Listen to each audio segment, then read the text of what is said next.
Hotel Lima Alpha.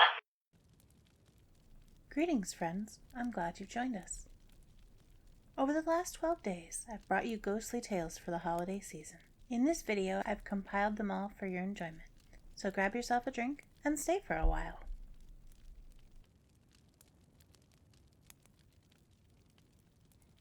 The Doll's Ghost.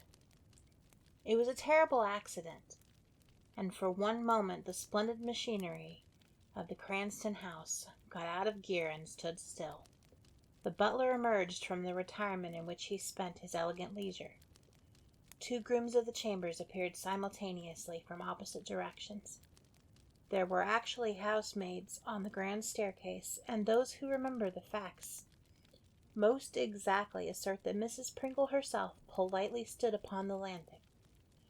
The head nurse laid one hand upon the polished marble balustrade and stared stupidly before her.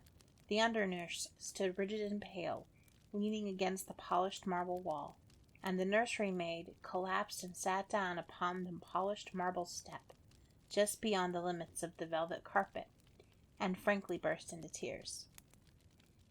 The Lady Gwendolen Lancaster Douglas Scroop, the youngest daughter of the 9th Duke of Cranston, and aged 6 3 months, picked herself up quite alone and sat down on the third step from the foot of the grand staircase in the Cranston house. "Oh!" exclaimed the butler, and disappeared again. "Ah!" responded the grooms of the chamber, and they also went away. "It's only that doll," said Mrs. Pringle. "It's only that doll," Mrs. Pringle was distinctly heard to say, in a tone of contempt. The under-nurse heard her say.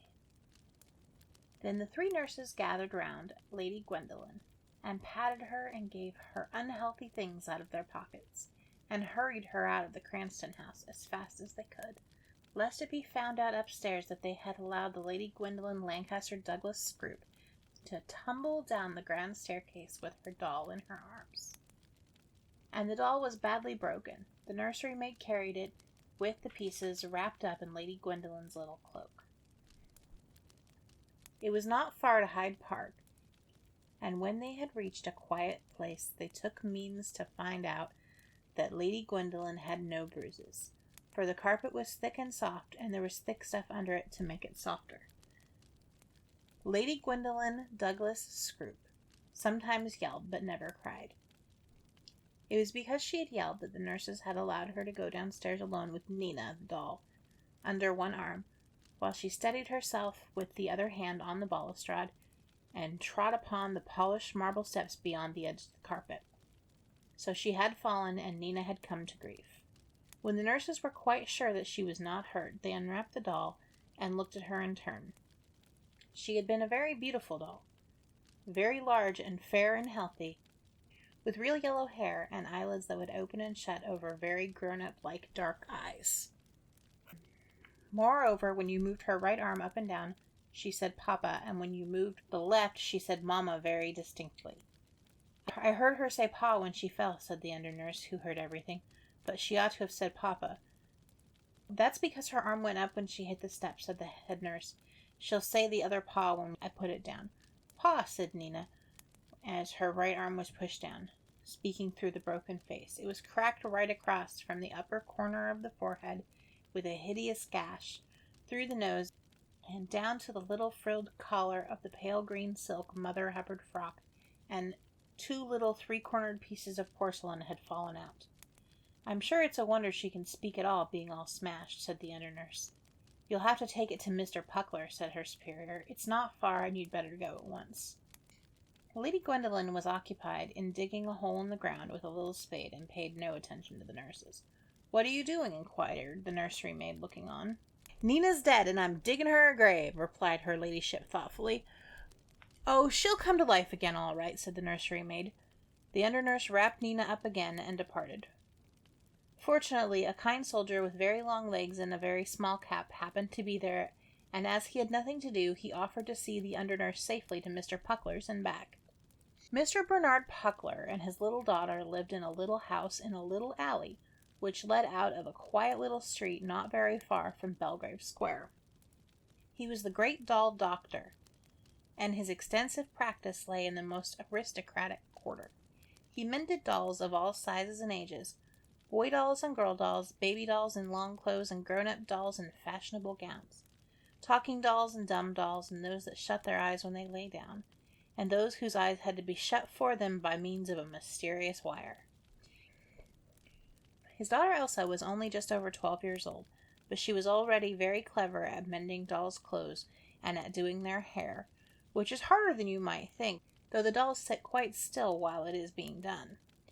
Mr. Puckler had originally been a German, but he had dissolved his nationality in the ocean of London many years ago, like a great many foreigners had. He still had one or two German friends, however, who came over on Saturday evenings and smoked with him and played piquet or scot with him for farthing points, and called him Herr Doctor, which seemed to please Mr. Puckler very much. He looked older than he was, for his beard was rather long and ragged, and his hair was grizzled and thin, and he wore horn-rimmed spectacles. As for Elsa, she was a thin, pale child, very quiet and neat, with dark eyes and brown hair that was plaited down her back and tied with a bit of black ribbon. She mended dolls' clothes, and took the dolls back to their homes when they were quite strong again. The house was a little one, but too big for the two people who lived in it. There was a small sitting room on the street, and the workshop was in the back, and there were 3 rooms upstairs, but the father and the daughter lived most of their time in the workshop, because they were generally at work, even in the evenings. Mr. Puckler laid Nina on the table and looked at her a long time, till tears began to fill his eyes behind his horn-rimmed spectacles. He was a very susceptible man, and he often fell in love with the dolls that he mended, and found it hard to part with them when they had smiled at him for a few days. They were real little people to him, with characters and thoughts and feelings of their own, and he was very tender with them all. But some attracted him especially from the first, and when they were brought to him maimed and injured, their state seemed so pitiful to him that tears came easily. You must remember that he lived among dolls during a great part of his life and understood them. "How do you know that they feel nothing?" he went on to say to Elsa. "You must be gentle with them. It costs nothing to be kind to little things, and perhaps it makes a difference to them." And Elsa understood him because she was a child, and she knew that she was more to him than these dolls. He fell in love with Nina at first sight, perhaps because of her beautiful brown glass eyes were something like Elsa's own, and he loved Elsa first and best with all his heart.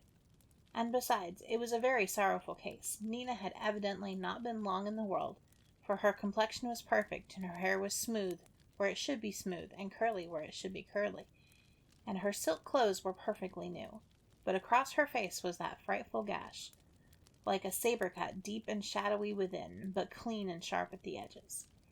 When he tenderly pressed her head to close the gaping wound, the edges made a fine grating sound that was painful to hear, and the lids of the dark eyes quivered and trembled as though Nina were suffering dreadfully. "Poor Nina," he exclaimed sorrowfully, "but I shall not hurt you much, though you will take a long time to get strong." He always asked the names of the broken dolls when they were brought to him, and sometimes the people knew what the children called them and told him. He liked Nina for a name. Altogether and in every way she pleased him more than any doll he had seen for many years, and he felt drawn to her, and made up his mind to make her perfectly strong and sound, no matter how much labor it might cost him. Mr. Puckler worked patiently a little at a time, and Elsa watched him. She could do nothing for poor Nina, whose clothes needed no mending. The longer the doll doctor worked, the more fond he became of the yellow hair and the beautiful brown glass eyes, and he sometimes forgot all of the other dolls who were waiting to be mended, lying side by side on a shelf, and sat for an hour gazing at Nina's face while he racked his ingenuity for some new invention by which to hide even the smallest trace of the terrible accident. She was wonderfully mended. Even he was obliged to admit that, but the scar was still visible to his keen eyes, a very fine line right across the face, downwards from right to left. Yet all of the conditions had been most favorable for a cure, since the cement had set quite hard on the first attempt, and the weather had been fine and dry, which makes a great difference in a doll's hospital. At last he knew that he could do no more, and the under-nurse had already come twice to see whether the job was finished, as she coarsely expressed it. "Nina is not quite strong yet," said Mr. Puckler each time, for he could not make up his mind to face the parting. And now he sat before the square deal table at which he worked, and Nina lay before him for the last time, with a big brown paper box beside her. It stood there like her coffin, waiting for her, he thought. He must put her into it and lay tissue paper over her dear face, and then put on the lid. And at the thought of tying the string, his sight was dim with tears again. He was never to look into the glassy depths of those beautiful brown eyes any more, nor hear the little wooden voice say Papa or Mama. It was a very painful moment. In the vain hope of gaining time before the separation, he took up the little sticky bottles of cement and glue, and gum and color, looking at each one in turn, and then at Nina's face. And all of his small tools lay there neatly arranged in a row, but he knew that he could not use them again for Nina. She was quite strong at last, and in a country where there should be no cruel children to hurt her, she might have lived 100 years, with only that and the almost imperceptible line across her face to tell of the fearful thing that had befallen her on the marble steps of the Cranston house. Suddenly, Mr. Puckler's heart was quite full, and he rose abruptly from his seat and turned away. Elsa, he said unsteadily, you must do it for me. I cannot bear to see her go into the box. So he went and stood at the window with his back turned while Elsa did what he had not the heart to do. Is it done? He asked, not turning around. Then take her away, my dear. Put on your hat and take her to the Cranston house quickly, and when you are gone I will turn around. Elsa was used to her father's strange ways with the dolls, and though she had never seen him so much moved by a parting, she was not much surprised. Come back quickly, he said, when he heard her hand on the hatch. It is growing late, and I should not send you at this hour, but I cannot bear to look forward to it any more. When Elsa was gone, he left the window and sat down in his place before the table again, to wait for the child to come back. He touched the place where Nina had lain very gently. He recalled the softly tinted pink face, the glass eyes, and the ringlets of yellow hair, till he could almost see them. The evenings were long, for it was the spring, but it began to grow dark soon, and Mr. Puckler wondered why Elsa had not come back. She had been gone for an hour and a half, and that was much longer than he expected, for it was barely half a mile from Belgrave Square to the Cranston house. He reflected that the child might have been kept waiting, but as twilight deepened he grew anxious and walked up and down the dim workshop, no longer thinking of Nina, but of Elsa, his own living child, whom he loved. An undefinable, disquieting sensation came upon him in fine degrees. A chilliness and a faint stirring of his thin hair, joined with a wish to be in any company rather than alone much longer. It was the beginning of fear. He told himself in strong German English that he was a foolish old man, and he began to feel about for matches in the dusk. He knew just where they should be, for he always kept them in the same place, close to the little tin box that held bits of sealing wax of various colors for some kinds of mending. But somehow he could not find the matches in the gloom. Something had happened to Elsa, he was sure, and his fear increased. He felt as though it might be late if he could get a light and see what time it was. Then he called himself a foolish old man again, and the sound of his own voice startled him in the dark. He could not find the matches. The window was gray still. He might see what time it was if he went close to it, and he could go and get the matches out of the cupboard afterwards. He stood back from the table to get out of the way of the chair and began to cross the board floor. Something was following him in the dark. There was a small pattering, as of tiny feet upon the boards. He stopped and listened, and the roots of his hair tingled. He was nothing, and he was a foolish old man. He made 2 steps more, and he was sure he heard the little pattering again. He turned his back to the window, leaning against the sash so that the panes began to crack, and he faced the dark. Everything was quite still, and it smelled of paste and cement and wood filings as usual. "Is that you, Elsa?" he asked, and he was surprised by the fear in his voice. There was no answer in the room, and he held up his watch and tried to make out what time it was by the gray dusk that was just not darkness. As far as he could see, it was within 2 or 3 minutes of 10 o'clock. He had been alone for a long time. He was shocked and frightened for Elsa, out in London so late, and he almost ran across the room to the door. As he fumbled for the latch, he distinctly heard the running of little feet after him.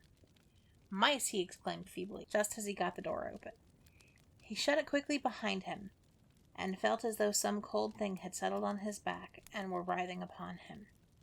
The passage was quite dark, but he found his hat, and was out in the alley in a moment, breathing more freely, and surprised to find how much light there still was in the open air. He could see the pavement clearly under his feet, and far off in the street to which the alley led he could hear the laughter and calls of children playing some game out of doors. He wondered how he could have been so nervous. For an instant he thought of going back into the house to wait quietly for Elsa, but instantly he felt the nervous fright of something stealing over him again. In any case, it was better to walk up to the Cranston house and ask the servants about the child. One of the women had perhaps taken a fancy to her, and was even now giving her tea and cake. He walked quickly to Belgrave Square, then up the broad streets, listening as he went, whenever there was no other sound, for the tiny footsteps. But he heard nothing and was laughing at himself when he rang the servant's bell of the big house. Of course the child must be there. The person who opened the door was a quite inferior person, for it was the back door, but affected the manners of the front, and stared at Mr. Puckler superciliously under the strong light. No little girl had been seen, and he knew nothing about no dolls. "She's my little girl," said Mr. Puckler tremulously, for all his anxiety returning tenfold, "and I am afraid that something has happened. The inferior person said rudely that nothing could have happened to her in that house, because she has not been there, which was a jolly good reason why." And Mr. Puckler was obliged to admit that the man ought to know, as it was his business to keep the door and let people in. He wished to be allowed to speak to the under-nurse who knew him, but the man was ruder than ever, and finally shut the door in his face. When the doll doctor was alone in the street, he steadied himself by the railing, for he felt as though he were breaking in two, just as some dolls break, in the middle of the backbone. Presently he knew he must be doing something to find Elsa, and that gave him strength. He began to walk as quickly as he could through the streets, following every highway and byway in which his little girl may have taken her errand. He also asked several policemen in vain if they had seen her, and most of them had answered him kindly, for they saw that he was a sober man in his right senses, and some of them had little girls of their own. It was 1 o'clock in the morning when he went up to his own door again, worn out and hopeless and broken-hearted. As he turned the key in the lock, his heart stood still, for he knew that he was awake and not dreaming, and that he had really heard those tiny footsteps pattering to meet him inside the house along the passage.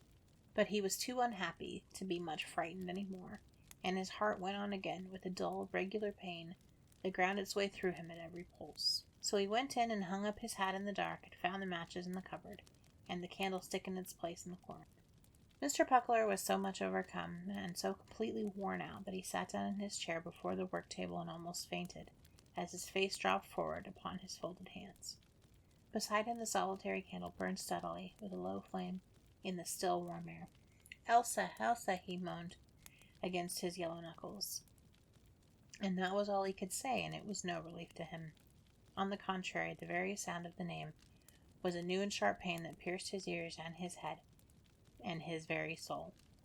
For every time he repeated the name, it meant little Elsa was dead somewhere out in the streets of London in the dark.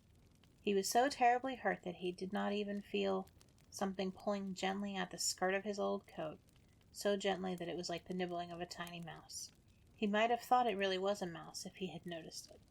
"Elsa, Elsa," he groaned right against his hands. Then a cool breath of air stirred his thin hair, and the low flame of the one candle dropped down almost to a mere spark, not flickering as though a draught were going to blow it out, but just dropping down as if it were tired out. Mr. Puckler felt his hands stiffening with fright under his face, and there was a faint rustling sound, like some small silk thing blown in a gentle breeze. He sat up straight, stark and scared, and a small wooden voice spoke in the stillness. "Papa," it said, with a break in the syllables. Mr. Puckler stood up in a single jump, and his chair fell over backwards with a smashing noise upon the wooden floor. The candle had almost gone out. It was Nina's doll voice that had spoken, and he should have known it among the voices of 100 other dolls. Yet there was something more in it, a little human ring, with a pitiful cry and a call for help, and the wail of a hurt child. Mr. Puckler stood up, stark and stiff, and tried to look around, but at first he could not, for he seemed to be frozen from head to foot. Then he made a great effort, and he raised one hand to each of his temples, and pressed his own head round, as if he would have turned it all. The candle was burning so low that it might as well have been out altogether, for any light it gave, and the room seemed quite dark at first. Then he saw something. He would not have believed that he could have been more frightened than he had just been before that, but he was, and his knees shook, for he saw the doll standing in the middle of the floor, shining with a faint and ghostly radiance, her beautiful glassy brown eyes fixed on his. And across her face the very thin line of the break he had mended shone as though it were drawn in light with a fine point of white flame. Yet there was something more in her eyes, too, something more human, like Elsa's own. But as if only the doll saw him through them, and not Elsa. And there was enough of Elsa to bring back all of his pain and make him forget his fear. "Elsa, my little Elsa," he cried out. The small ghost moved, and its doll arm slowly rose and fell with a stiff mechanical motion. "Papa," it said. It seemed this time that there was even more of Elsa's tone echoing somewhere between the wooden notes that reached his ears so distinctly and yet so far away. Elsa was calling him, he was sure. His face was perfectly white in the gloom, but his knees did not shake any more, and he felt that he was less frightened. "Yes, child, but where? Where?" he asked. "Where are you, Elsa?" "Papa!" The syllables died away in the quiet room. There was a low rustling of silk, and the glassy brown eyes turned slowly away, and Mr. Puckler heard the pitter-patter of the small feet in the bronze kid slippers as the figure ran straight to the door. Then the candlelight burned high again, and the room was full of light, and he was alone. Mr. Puckler passed his hand over his eyes and looked about him. He could see everything quite clearly. He felt as if he must have been dreaming, though he was standing instead of sitting down, as he should have been if he had just woken up. The candle burned brightly now, and there were dolls to be mended lying in a row with their toes up. The third one had lost her right shoe, and Elsa was making a new one. He knew that, and he was certainly not dreaming now. He had not been dreaming when he had come in from his fruitless search and had heard the doll's footsteps running to the door. He had not fallen asleep in his chair. How could he possibly have fallen asleep when his heart was breaking? He had been awake all the time. He steadied himself, set the fallen chair upon its legs, and said to himself again very emphatically that he was a foolish old man. He ought to be out in the streets looking for his child, asking questions, and inquiring the police stations, where all accidents were reported as soon as they were known, or at the hospitals. "Papa!" The longing, wailing, pitiful little wooden cry rang from the passage outside the door, and Mr. Puckler stood for an instant with white face transfixed and rooted in the spot. A moment later his hand was on the latch, and then he was in the passage, with the light streaming from the open door behind him. Quite at the other end he saw the little phantom shining clearly in the window, and the right hand seemed to beckon him as the arm rose and fell once more. He knew all at once that it had not come to frighten him, but to lead him, and when it disappeared, and he walked boldly towards the door, he knew that it was on the street outside, waiting for him. He forgot that he was tired, and that he had not eaten supper, and had walked for miles, for a sudden hope ran through and through him, like a golden stream of light. And sure enough, at the corner of the alley, and at the corner of the street, and out in Belgrave Square, he saw the small ghost flitting before him. Sometimes it was only a shadow where there was other light, but then the glare of the lamps made the pale green sheen on its little Mother Hubbard frock of silk, and sometimes, where the streets were dark and silent, the whole figure shone brightly, with its yellow curls and rosy neck. It seemed to trot along like a tiny child, and Mr. Puckler could almost hear the pattering of the bronze kid slippers on the pavement as it ran. But it went very fast, and he could only just keep up with it, tearing along with his hat on the back of his head, and his thin hair blown by the night breeze, and his horn-rimmed spectacles firmly set upon his broad nose. On and on he went, and he had no idea where he was. He did not even care, for he knew certainly that he was going the right way. Then, at last, in a wide, quiet street, he was standing before a big, sober-looking door that had 2 lamps on each side, and a polished brass bell handle which he pulled. And just inside, when the door was open, in the bright light, there was a little shadow, and the pale green sheen of the little silk dress. And once more the small cry came to his ears, less pitiful and more longing. "Papa!" The shadow turned suddenly bright, and out of the brightness of the beautiful brown eyes were turned happily up to him, while the rosy mouth smiled so divinely that the phantom doll almost looked like a little angel just then. A little girl was brought in soon after 10 o'clock, said the quiet voice of the hospital doorkeeper. I think they thought she was only stunned. She was holding a big brown paper box against her, and they could not get it out of her arms. She had a long plait of brown hair that hung down as they carried her. "She is my little girl," said Mr. Puckley, but he hardly heard his own voice. He leaned down over Elsa's face in the gentle light of the children's ward, and when he had stood there for a minute, the beautiful brown eyes opened and looked up at his. "Papa," cried Elsa softly, "I knew you would come."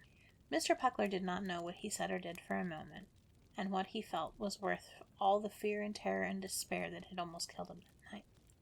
But by and by Elsa was telling her story, and the nurse let her speak, for there were only 2 other children in the room who were getting well and were sound asleep. "They were big boys with bad faces," said Elsa, "and they tried to get Nina away from me, but I held on and fought as well as I could until one of them hit me with something, and I don't remember any more, for I tumbled down, and I suppose the boys ran away, and somebody found me there, but I'm afraid Nina is all smashed. Here's the box," said nurse.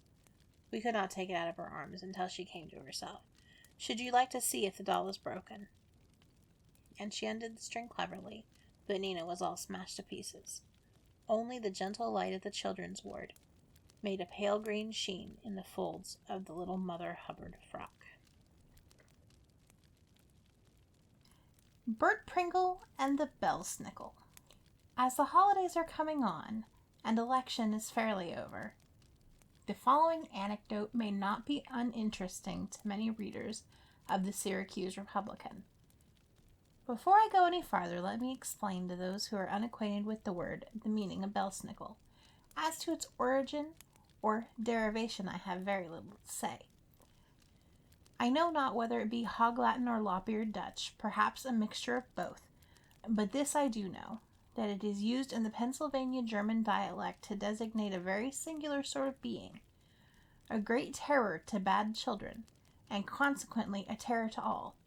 He's kind of a Dutch Santa Claus, but with this difference. Santa Claus is said to ride on a beautiful cutter drawn by a reindeer, while the Bellesnickle crams his pants in his boot tops and journeys on foot.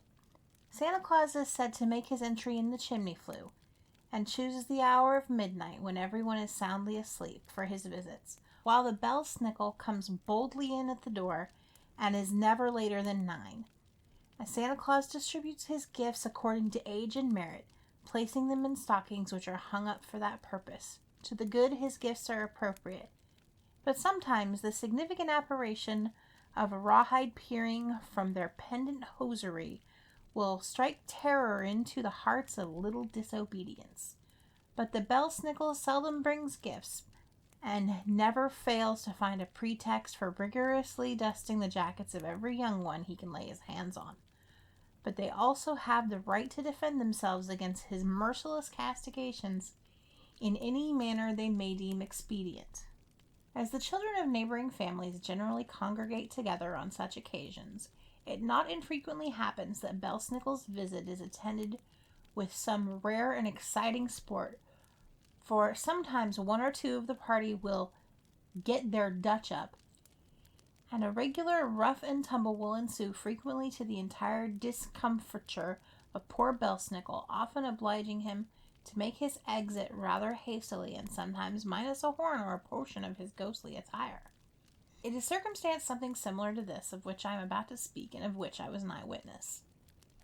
In the little village of Wadsworth, in Medina County, Ohio, there resided an honest, good-hearted Pennsylvania Dutchman by the name of Peters, Daniel Peters. He was a tanner by trade, but also owned and worked a large farm. Peters had in his employ an apprentice whose parents, while living, resided in Akron, a large and flourishing village some 12 or 15 miles from Wadsworth, and the county seat of Summit County. But they died, and he was thrown upon the world an orphan. But he was not a drone, and he was taught to labor, and he would not sit despondingly down now. The world was before him, and he felt certain where there was a will there was a way. So he gathered together all he owned in the world, which was but a small bundle at best, and praying to heaven to direct his steps, he set out, and he knew not whither.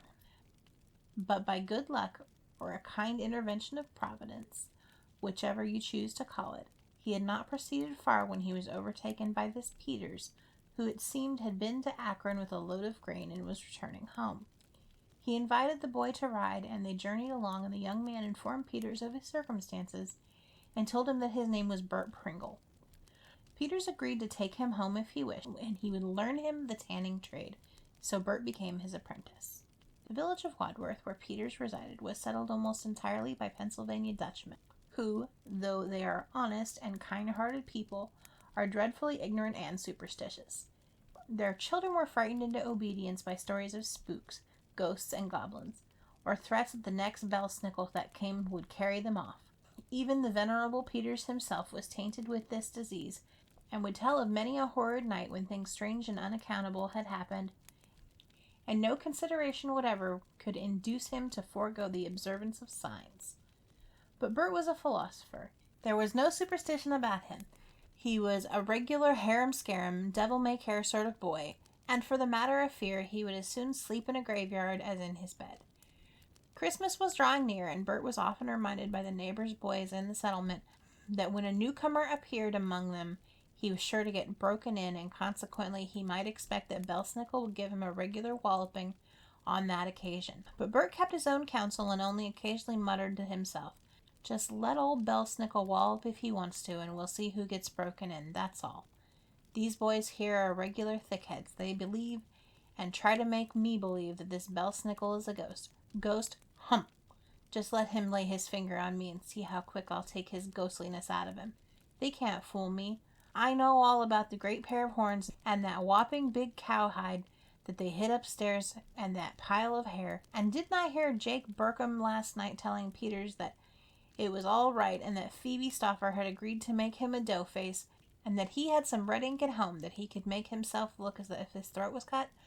And didn't I pry a clapboard off the old mill last Sunday and catch him practicing with Stoffer's big chain tied to his leg?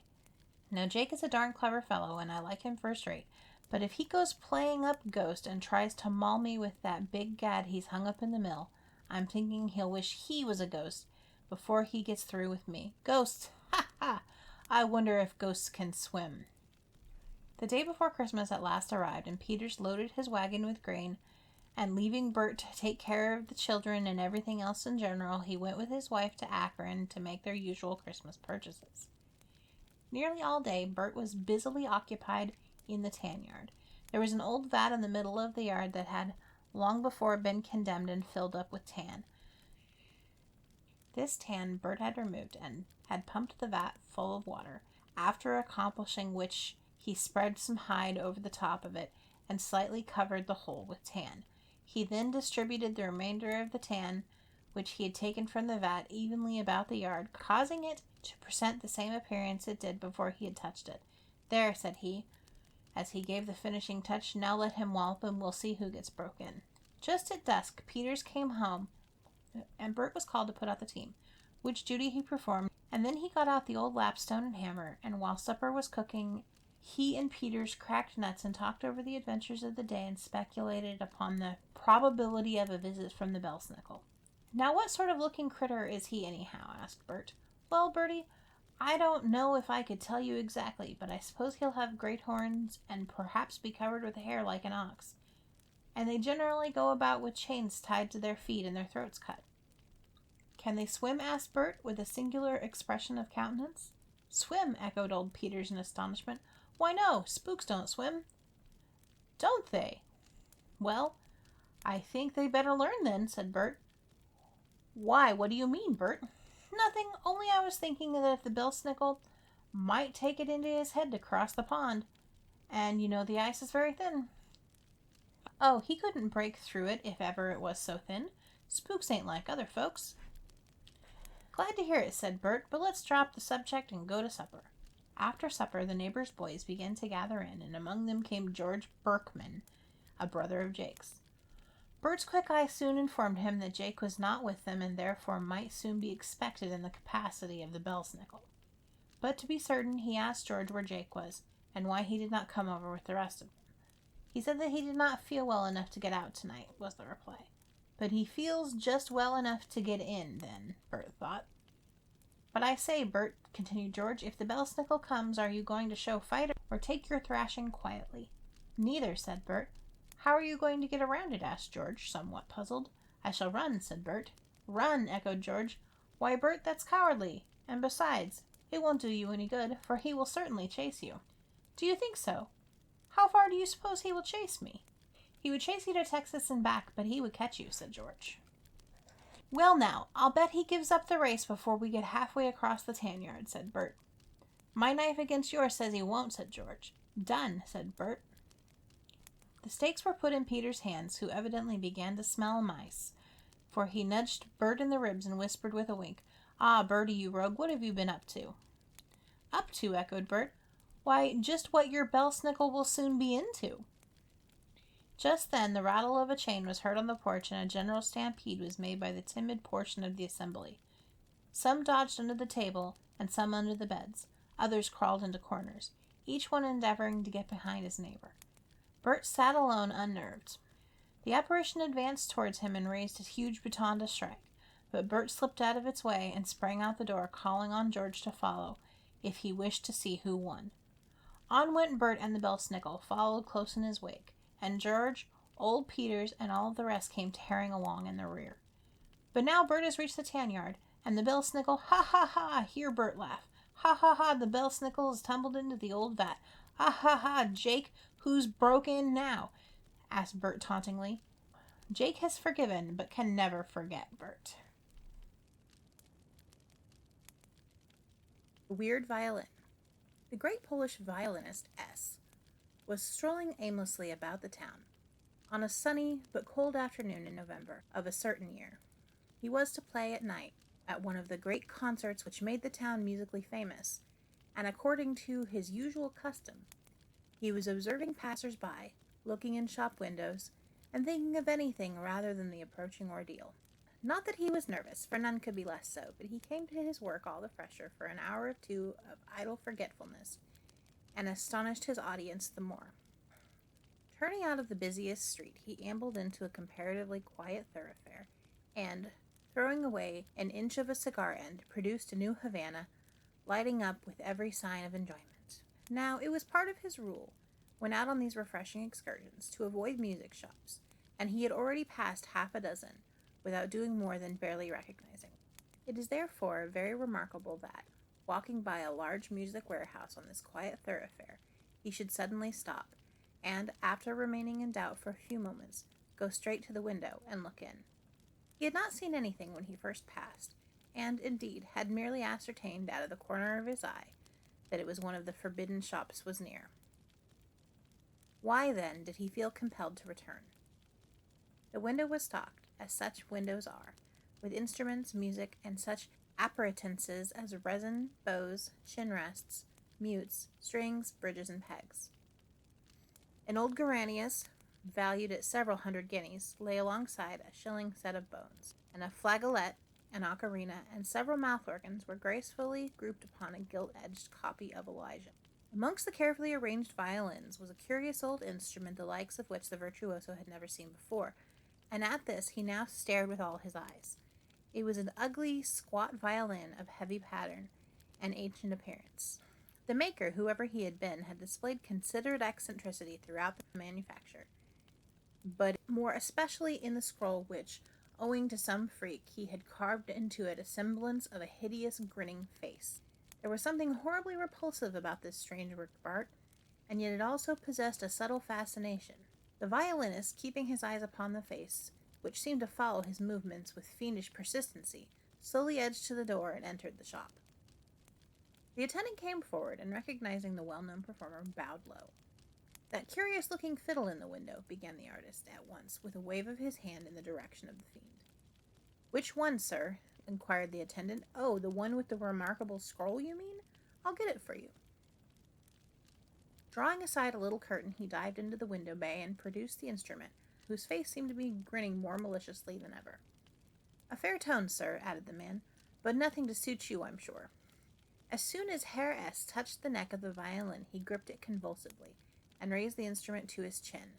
Then for a few moments he stood, firm as a rock, his eyes fixed upon the awe-stricken attendant, evidently without seeing him. "A bow," said the musician at length, in a low voice.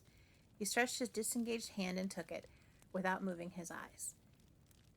Then he stopped 4 strings with his long fingers and drew the horsehair smartly over them with one rapid sweep, producing a rich chord in a minor key. A slight shiver passed over his frame as the notes were struck, and the look of concentration upon his face changed to one of horror, but he did not cease. Slowing his drooping gaze, the performer met the gibing glance of the scroll face, and though his own countenance blanched, and his lips had tightened, as if to suppress a cry, the bow was raised again, and the violin spoke. Did the demon whisper to those moving nervous fingers? It almost seemed to be doing so, and surely such a melody as came from the instrument was born of no human mind. It was slow and measured, but no solemnity was suggested. It thrilled the frame, but with terror, not delight. It was a chain of sounds, which, like a sick man's passing fancy, slipped out of the memory as soon as it was evolved, and was incapable of being recalled. Slowly, when the last strains were lost, the great violinist dropped both arms to his side and stood for a few moments grasping the violin and bow without speaking. There were drops of perspiration on his forehead, and he was pale and weary-looking. When he spoke, it was in a faint voice, and he seemed to address something invisible. "I cannot endure it now," he said. "I will play again tonight." "Do you wish to play the instrument on this evening's concert, sir?" inquired the dealer, not without some astonishment at the choice, much as the performance had affected him. Yes, of course," was the reply, given with some irritability, the speaker having apparently roused himself from his semi-stupor. As the dealer took back the fiddle, he chanced to turn it back uppermost. It was a curiously marked piece of wood, with a black patch spreading over a large portion, and throwing an ugly blur upon the otherwise exquisite purfling. "See," gasped the artist, pointing a shaking finger at this blotch and clutching at the shopkeeper's shoulder. "Blood!" "Good gracious!" exclaimed the other, shrinking back in alarm. "Are you ill, sir?" "Blood! Blood!" repeated the half-demented musician as he staggered out of the shop. It was night, and the concert room was crowded to excess. The performers were upon the platform, accustomed as they were to such sights, could not but gaze with interest at the restless sea of eager, expectant faces which stretched before them.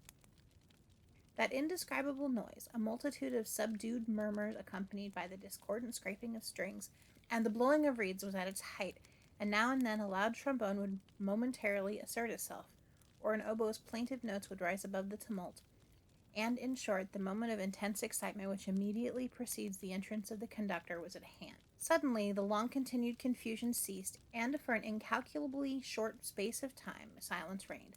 Then a storm of deafening applause burst forth.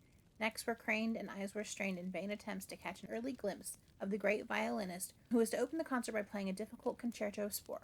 It was noticed that as the virtuoso followed the gray-haired conductor to the center of the platform, he was unusually pale, and those who were seated at no great distance from the orchestra observed that he carried a curious violin instead of the Stradivarius upon which he was wont to perform.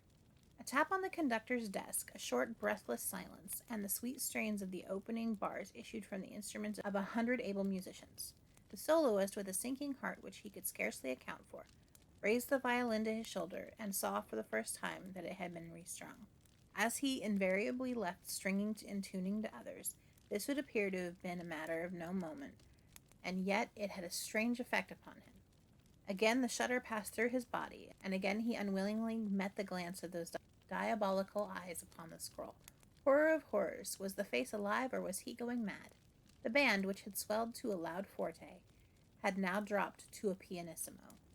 The moment had arrived. Herr S. raised his bow, and commenced a lovely adagio. What had come to him? Where were the concert room, the orchestra, and the anxious crowd of people? What sounds were these? This was not Spohr. This was a sweet melody, so like and yet so unlike the weird music which he had played in the dealer's shop. What subtle magic had so acted upon those strains that their horror, their cruel mockery, had entirely vanished, and sweet, pure harmony alone remained? It seemed to the player that he stood within a small but comfortably finished room. Two figures were in the room, those of a beautiful young girl and of a dark, handsome, foreign-looking man. There was something to the face of the latter which had vividly recalled the face upon the scroll, and, strange to say, a counterpart violin itself rested under the man's chin. The girl was seated at a harpsichord, and she played. Her companion accompanied her upon his strange instrument. From costume of both, the dreamer concluded they were phantoms of 100 years ago. "Ernestine," the man was saying in a low voice as he passed his bow over the strings, "tell me tonight that you have not dismissed me forever. I can wait for your love." "It is useless," replied the girl. "Oh, it is quite useless. Why importune me further? I could never love you, even if I were not already promised to another. A savage light gleamed in the man's eyes, and more than ever he looked like the face on the violin. But he did not immediately reply, and the music went on. You tell me it's useless, he said at length, and I tell you that it is useless. Useless for you to think of him. Do you hear, he continued, lowering his violin and leaning towards her. You shall never marry him, I swear it by my soul. The girl shrank from him, and the music ceased. Though he did not know it, the dreaming violinist had reached the conclusion of the adagio movement. He did not hear the deafening plaudits which greeted the fall of his bow. He knew nothing of the enthusiasm of the orchestra or the praise of the conductor. He heard no more music. Look, what is this? The girl seated herself upon the couch, and her lover, his violin still in his left hand, is kneeling at her feet, passionately imploring her to listen. She expostulates for a while, and then repulses him and rises. A malignant fire darts from the furious foreigner's eyes. Something bright gleams in his hand, and he rushes forward and raises his arm to strike. The presto movement had commenced, and an extraordinary circumstance soon made itself apparent to the audience. The violinist was running away with the band. Greatly to the horror of the conductor, the tempo had to be increased until a partissimo was reached. Still, the performer was not satisfied. There seemed to be no limits to his powers tonight. His fingers literally flew up and down the fingerboard. His bow shot to and fro with incredible swiftness. And yet the music grew quicker, until the unhappy conductor, who with difficulty pulled along the toiling band, felt that the fiasco was inevitable. On rushed the fingers and bow, faster and faster still. A few of the bandsmen fell off from sheer exhaustion, and stared, horror-stricken, at the mad violinist. Some of the listeners rose in alarm, and many were only detained by extreme anxiety from bursting into loud and frantic applause. Suddenly, with a loud snap of a string, the spell was broken. The orchestra, unable now to proceed, stopped in utter confusion, and a loud sigh released the suspense built up from 1,000 throats. Then the whole mass rose in sudden horror, and the violinist dropped his instrument with a crash on the platform, stared wildly around, clasped his hand to his side, and with a strange cry, fell to the ground insensible.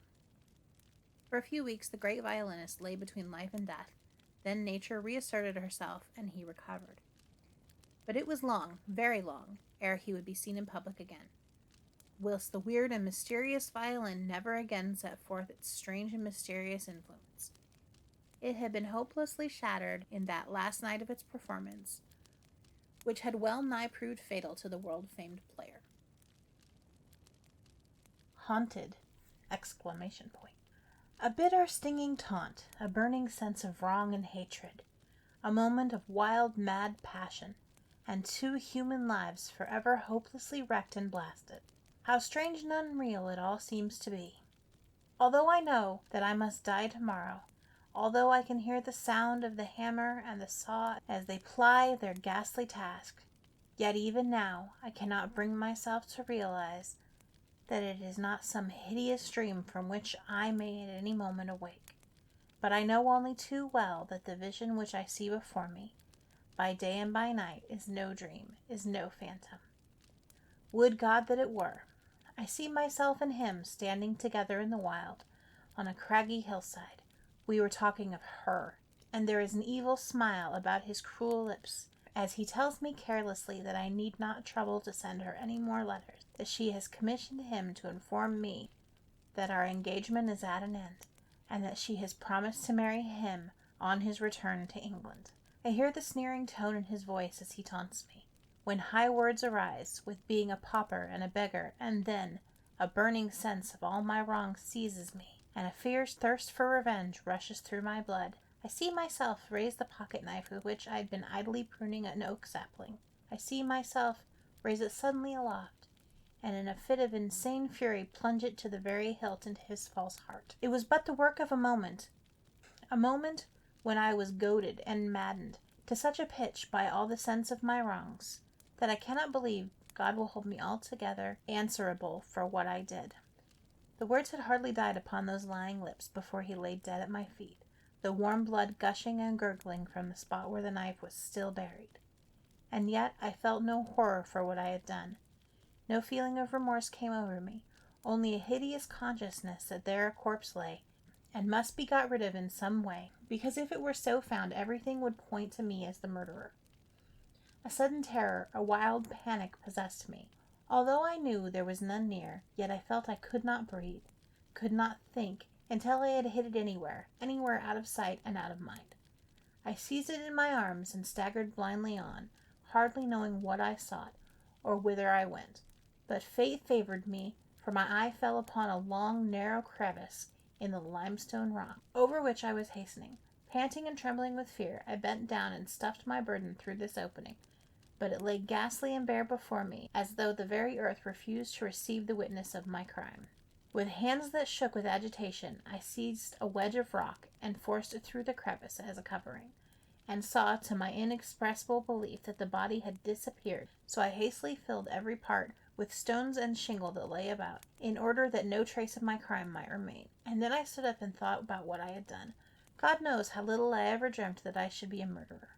Only that morning I had read of the execution of some unhappy wretch, and had thought of him with horror and loathing, as of a foul thing between whom and myself there could be no kinship save that of our common humanity. And I now too was such as he.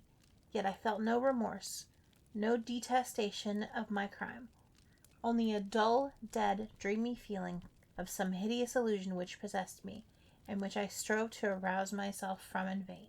I knew there was little to no fear of discovery, that none excepting myself was aware of his being in Germany, and that from his strange habits and uncertain movements it might be months before he was missed.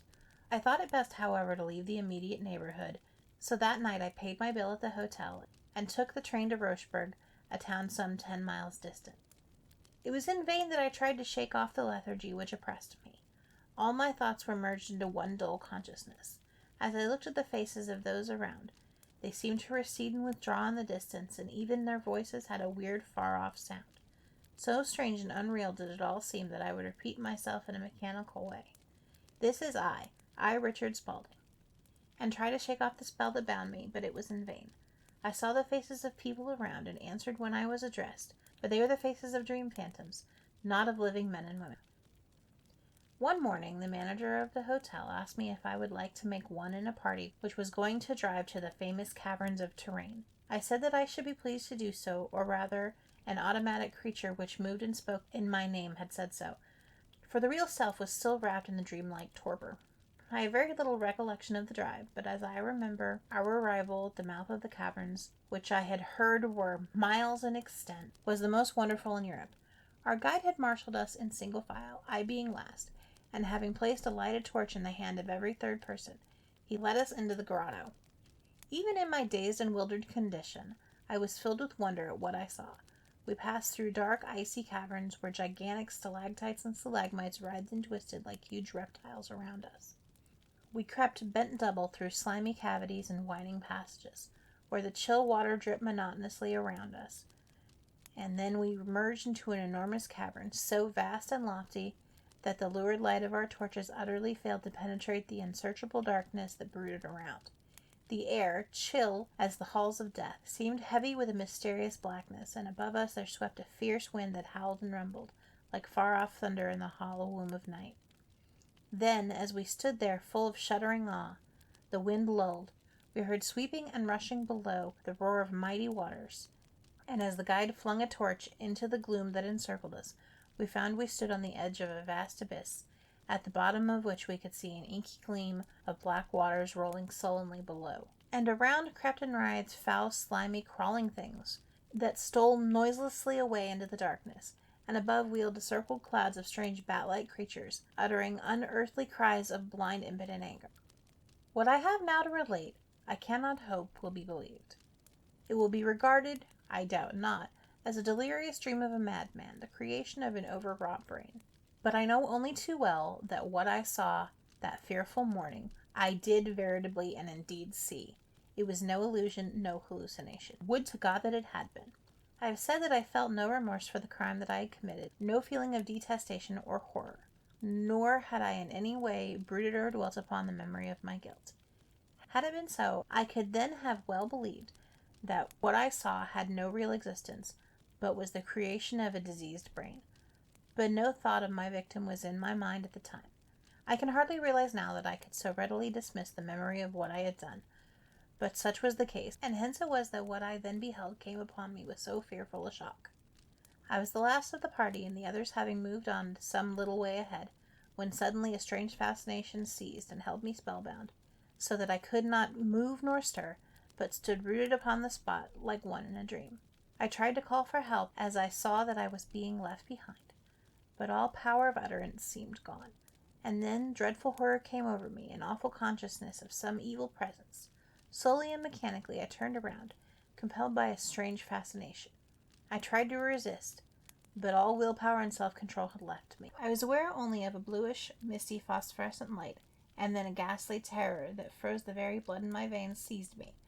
For suddenly I saw rise up out of the inky darkness of a cavern behind me the form of a man, the eyes wide distended and of a hideous red, fixed on mine with a look of hate, the mouth half closed, but with the teeth showing like the teeth of a wild beast before it makes its spring, and the left hand pointing to the wound in his chest, where I could see gleaming out, even in the darkness, the blade of a knife. It was but a moment, for even as I looked, the awful apparition died away into the gloom, but in that moment, to me it seemed years, I recognized the face of the man I had foully murdered. A wild, exultant cry of devilish triumph seemed to ring in my ears, whence coming I knew not, and then a darkness blacker and more hideous than the impenetrable night of that awful cavern seized me, and I knew no more. Tomorrow I die, and God knows with what terror I will shrink from the thought of that hour. And yet I doubt if the death which I so fear can be more awful than was the return to life and consciousness after that ghastly vision. At first I could recollect nothing, knew nothing. Only a death-cold numbness lay in my heart and brain and limbs. Slowly I opened my heavy eyelids to see if it were yet daytime, but everywhere around was an unearthly blackness that folded me about like an inky cloak. I strove to pierce the gloom, till my strained eyeballs seemed as though they might crack and burst, but there was nothing save endless impenetrable night. And then it came back to me, bit by bit. I was at Dover, at Calais, at Berlin, at Hartsburg. He was there. He who had been my curse and my ruin, my evil spirit all through life. We stood together again, together on that wild, craggy hillside. He spoke of her, showed me the letters that told of her treachery, told me lightly that it was he who had robbed me of her, as he robbed me of everything else. And then I saw it all again, the quarrel, the mad deed, the cavern, and, oh God, that ghastly, hideous vision. And I was alone, alone in the fearful abode of death, alone with my own evil conscience, and the recollection of that awful apparition. My one terror was lay there on the slimy ground, with foul-crawling things creeping over face and limbs, not daring move lest I should see the red light of those ghastly eyes, glaring, glaring, glaring down on me from the darkness. How long I remained thus I do not know. It may have been hours, it may have been days. To me, it was but one long, unchanging, eternal night. I knew that I could not live long so, that even if my brain did not give way under the torture, I soon must die of terror. At last I forced myself by desperate effort and will to rise and stand, but I turned sick and giddy at the thought of the awful abyss upon which I might be standing, and into which one single step might at any moment plunge me. I knelt down again and crawled along on my hands and knees, feeling every inch of the ground as I went, until I came to the edge of the pit, and heard the black torrent of the river roaring and hissing sullenly below. Once the wish to throw myself over and to so end my misery crossed my mind, but the thought of the unknown horrors which might be waiting for me in that hideous gulf made me shrink back again. And then I recollected that I had a small box of wax matches in my pocket, and pulled it out, and with eager trembling fingers opened it. There was only one left, but I felt that to see the light even for some seconds would be inexpressible relief. It would at least assure me that I still retained my sight, for I was haunted by an ever-recurring dread that I had lost it forever. I struck the match and glanced tremblingly around. Horrible as was the midnight blackness that enshrouded me, the momentary gleam was still more horrible. The darkness was all hidden, and there were no dim outlines or shadowy figures to terrify my imagination. As I looked around in the dim light of the taper, the limestone rocks and stalactites hung about me took form and shape and hideous beyond all description. Sheeted corpses and fleshless skeletons stretched white bony arms as if to seize me in their ghastly embraces. Strange beasts and reptiles seemed to glare from every side, and I beheld, or thought I beheld, red eyes of flame, which so burned into my very soul that I flung the tiny taper away, and buried my hands in my face to shut out the awful vision. And then the wind arose and howled and shrieked in the vast abysses, and below me I heard the hollow rush and roar of the angry waters, leaping angrily against the slimy banks, as though impatient at being balked of their prey, so that I was seized with a sudden terror lest I might slip and fall into the watery hell, and I crawled back again with clammy limbs and parched lips. And ever in my mind there was the dread lest that awful vision should reappear, and ever I was rent and torn by the most terrible remorse that had ever racked a human soul. At last I fell into dream-haunted slumber. O God, what an awakening! What aroused me I knew not, but when I opened my eyes I saw a lurid light all around, and there, right in front of me, was that hideous vision again, the ghastly red eyes glaring down at me, the white teeth glittering like the teeth of a wild beast, and a hand still pointing at the wound in their chest, where the knife, my knife, was buried. And as I shrank back in horror and dread, I saw that it was no dream, no apparition or brain phantom, which was before me. It was the corpse of the man I had murdered, wet with the waters that had borne it from the crevice where I had thrust it to the cave prison where I lay. Yes, it was the corpse of the man I had murdered, come to bear witness against me. And then I heard a cry, "Good God, this is a murder!" And then behind me I saw standing, with white, horrified faces, the party guests of the hotel, whom the guide was taking over the caverns. I was too remorse-stricken and broken to deny my crime, nor would it have availed me much had I done so. Tomorrow I die, and I must face the great judge of all, to answer before him for my sins. But no hell torments can be more awful than the agony of those black hours, and shall they not be taken into account? Nicodemus. My uncle the vicar was a facetious man with a good heart and a good cellar, who, when I first made his acquaintance, had 2 chins, which in the course of time developed into 3. But I must say, in justice to him, that he did not forget to fatten his parishioners at the same time, for no deserving person asked of him in vain, and his cook made the poor people's soup of a charming consistency, so that, take him for all in all, my uncle was a very good vicar, and never bothered his simple flock with his college metaphysics. As I have written, my uncle was a facetious man, and loved to have a sly thrust at his predecessors the monks, whose fish preserves were at the bottom of his garden, though not tenanted as formerly, but in quiet possession of his choice brood of ducks. And the once noble abbey resolved itself into a few cartloads of rubble and limestone, glimmering through the trees like a ghost that cannot leave the spot of its ancient glories or troubles. Beneath this ruin, my uncle, with a few old chums and us youngsters, would calmly smoke his pipe, and sound the depths of a magnum of his double diamond port, in the cool of the evening. The spot always seemed to inspire him with a storytelling faculty, and the legends more or less connected with the late inhabitants of the locality, tinged with the mild sarcasm of his character, would run on much to the delight of his audience. Upon one of these occasions he told us the following veracious legend of Father Nicodemus, not remembered by the oldest inhabitant. The Legacy. Father Nicodemus, an unpromising name for such a saint-like character, was celebrated for the strength of his lungs. The choir, in fact, would have been weak without his basso profundo. He was equally effective in the refectory, where his stomach evinced a profound depth that was quite astonishing. The power of his drinking was never correctly ascertained, as such indulgence was not permitted within the sacred walls. But if you might judge by his nose, his outdoor amusements could not have been quite so innocent. But this, perhaps, was only scandal, and anyone great in any way is sure to have been pelted with the mud of the envious and the groveling, so I feel inclined not to dilate upon the color of his nose, of which was not the slightest sign in the statue erected to his memory. Father Nicodemus did a great deal of outdoor work. He was a kind of ecclesiastical whipper-in, and kept the idle and shirking up to their duties.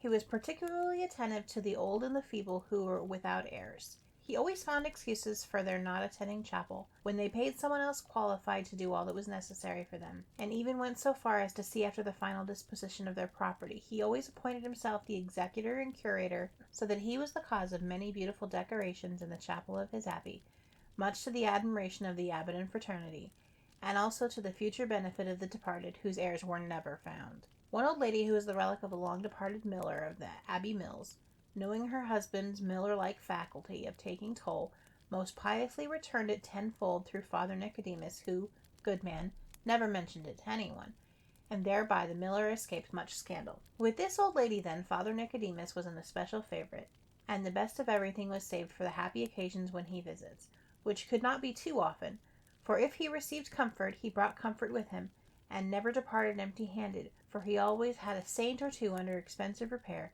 and drew the old lady's purse strings accordingly. Now this old lady, although she pooh-poohed the little peccadilloes of her late husband in the matter of toll, enjoyed without a twinge of remorse the ample proceeds thereof, and the mill being let to another, the temptation had departed with the tenancy, and she walked uprightly as her age would allow her. Father Nicodemus knew that she had what was facetiously called a stocking put by in some safe corner. Why a stocking I have never been able to discover by the most unremitting antiquarian research. At all events, the old lady was her own banker, and Father Nicodemus was her principal accountant and dispenser. Gently and delicately did he handle the stocking, looking upon its contents as really his own, the possession being only delayed by the old woman's obstinate tenacity of life.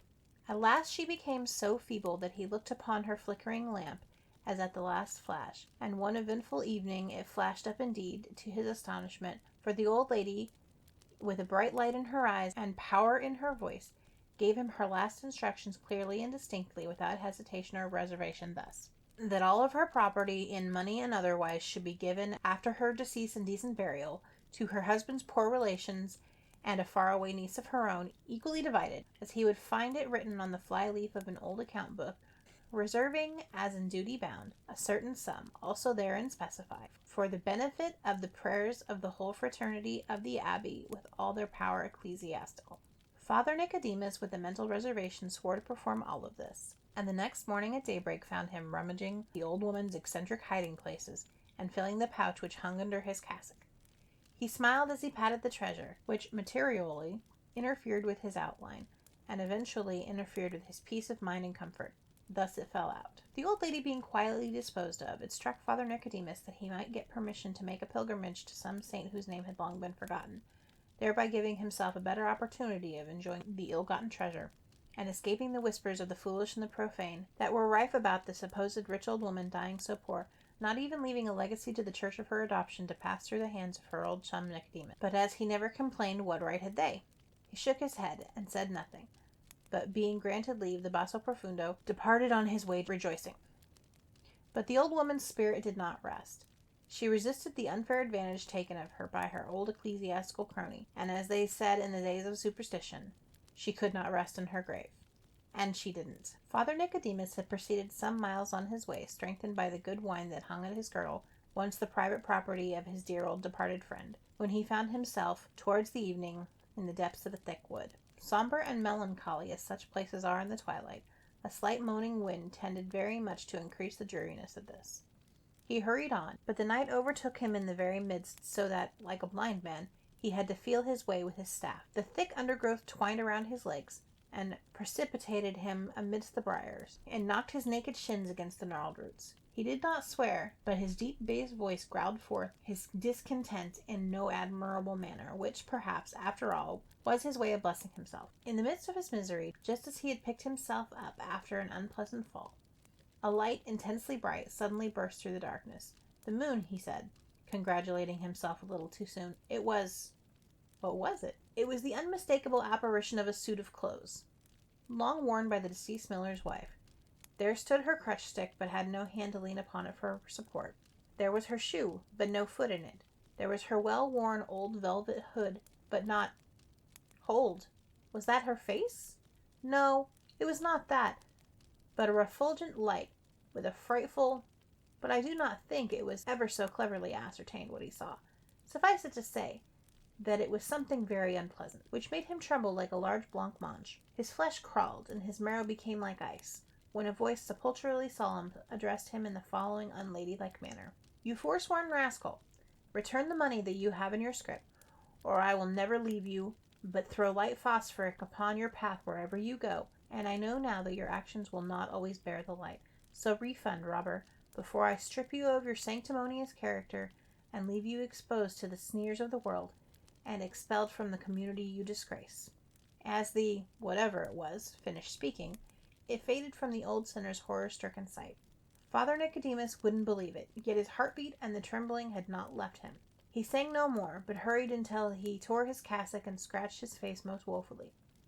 At last he gained a clearer path, and came in sight of a hostelry. He made towards it without the slightest hesitation, although it might be thought by straight-laced people that it was not exactly the place for a holy father. But fear made him oblivious of trifles. But just as he sneaked into the porch, a bright light was shed upon him that made him as distinctly seen as at noonday. He turned and saw the horrid hood and the phantom beams. He uttered a groan and rushed in for companionship. And the ribald of the motley crew in possession was not hushed at his appearance, which was none of the most favorable. When he issued from the hostelry again, it was deep in the night. There was an uncertainty in his gait that spoke of Pottle's Deep. He felt his condition and congratulated himself upon the favorable cover of darkness. But whenever he approached a village, the persevering hood appeared and lighted his path, much to his annoyance and to the amusement of the villagers, who jumped out of their beds to see the cause of it, and beheld the worthy Father Nicodemus taking both sides of the way, for the simple reason that one of his legs would not stand by the other, the melancholy consequence of which was that he was brought to a standstill in the midst of a slough, just deep enough to engulf himself to his armpits. Here he lustily roared, whilst the hood shed its illumination round the spot, and the people, hurrying to the rescue, might see the convivial prince like a toad in a hole. At the first blush of morning, which blushed more than usual as the dirty and draggled priest left the roof that had sheltered him for the night, poor Nicodemus turned his steps homeward, in hopes that the sanctity of his roof would defend him against the visitations of the horrid spectre, and that, with all of his tools about him, he might be able to exorcise the troublesome spirit into the very depths of the Red Sea. So, cheering up his drooping spirits, he proceeded homeward with the intention of reaching the abbey at about nightfall, when he might gain his cell and clean dress without being observed by the brotherhood, as he knew a very convenient corner whereby he might scale the wall, and which he had often used to elude the vigilance of watchers when he had been out beyond canonical hours. Footsore, chagrined, and terrified, he dragged his body along, which had never undergone such penance before, for truly his flesh had been mortified in all of his mishaps and misadventures. He smiled to himself as he thought how he should circumvent his ghostly tormentor when he got within the protection of the holy walls. This thought caused him to step out boldly, and reached the outward boundary of the abbey grounds as the twilight darkened into night.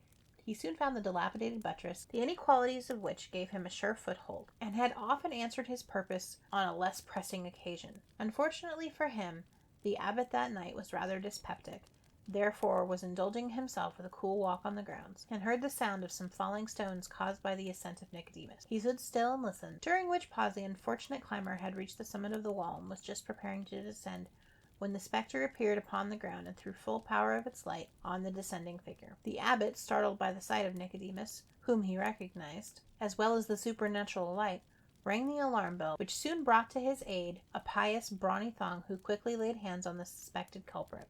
He was dragged before the authorities of the convent, but his rapid ideality stood his friend, and he made up so pretty a drama of the miracle kind as established him ever after as a particularly favored individual, all of which was emblazoned in missals in the artistic department, and Nicodemus became glorified. This was all very well, but the old woman was not to be cheated, for wherever he did not wish to be seen, the light would discover him until his life had become one scene of terror and apprehension. So at last he made an appointment with the ghost in his cell, where he took nothing but holy water, for he wouldn't give a chance away. True to its appointment, the ghost, with its light a little turned down, made its appearance.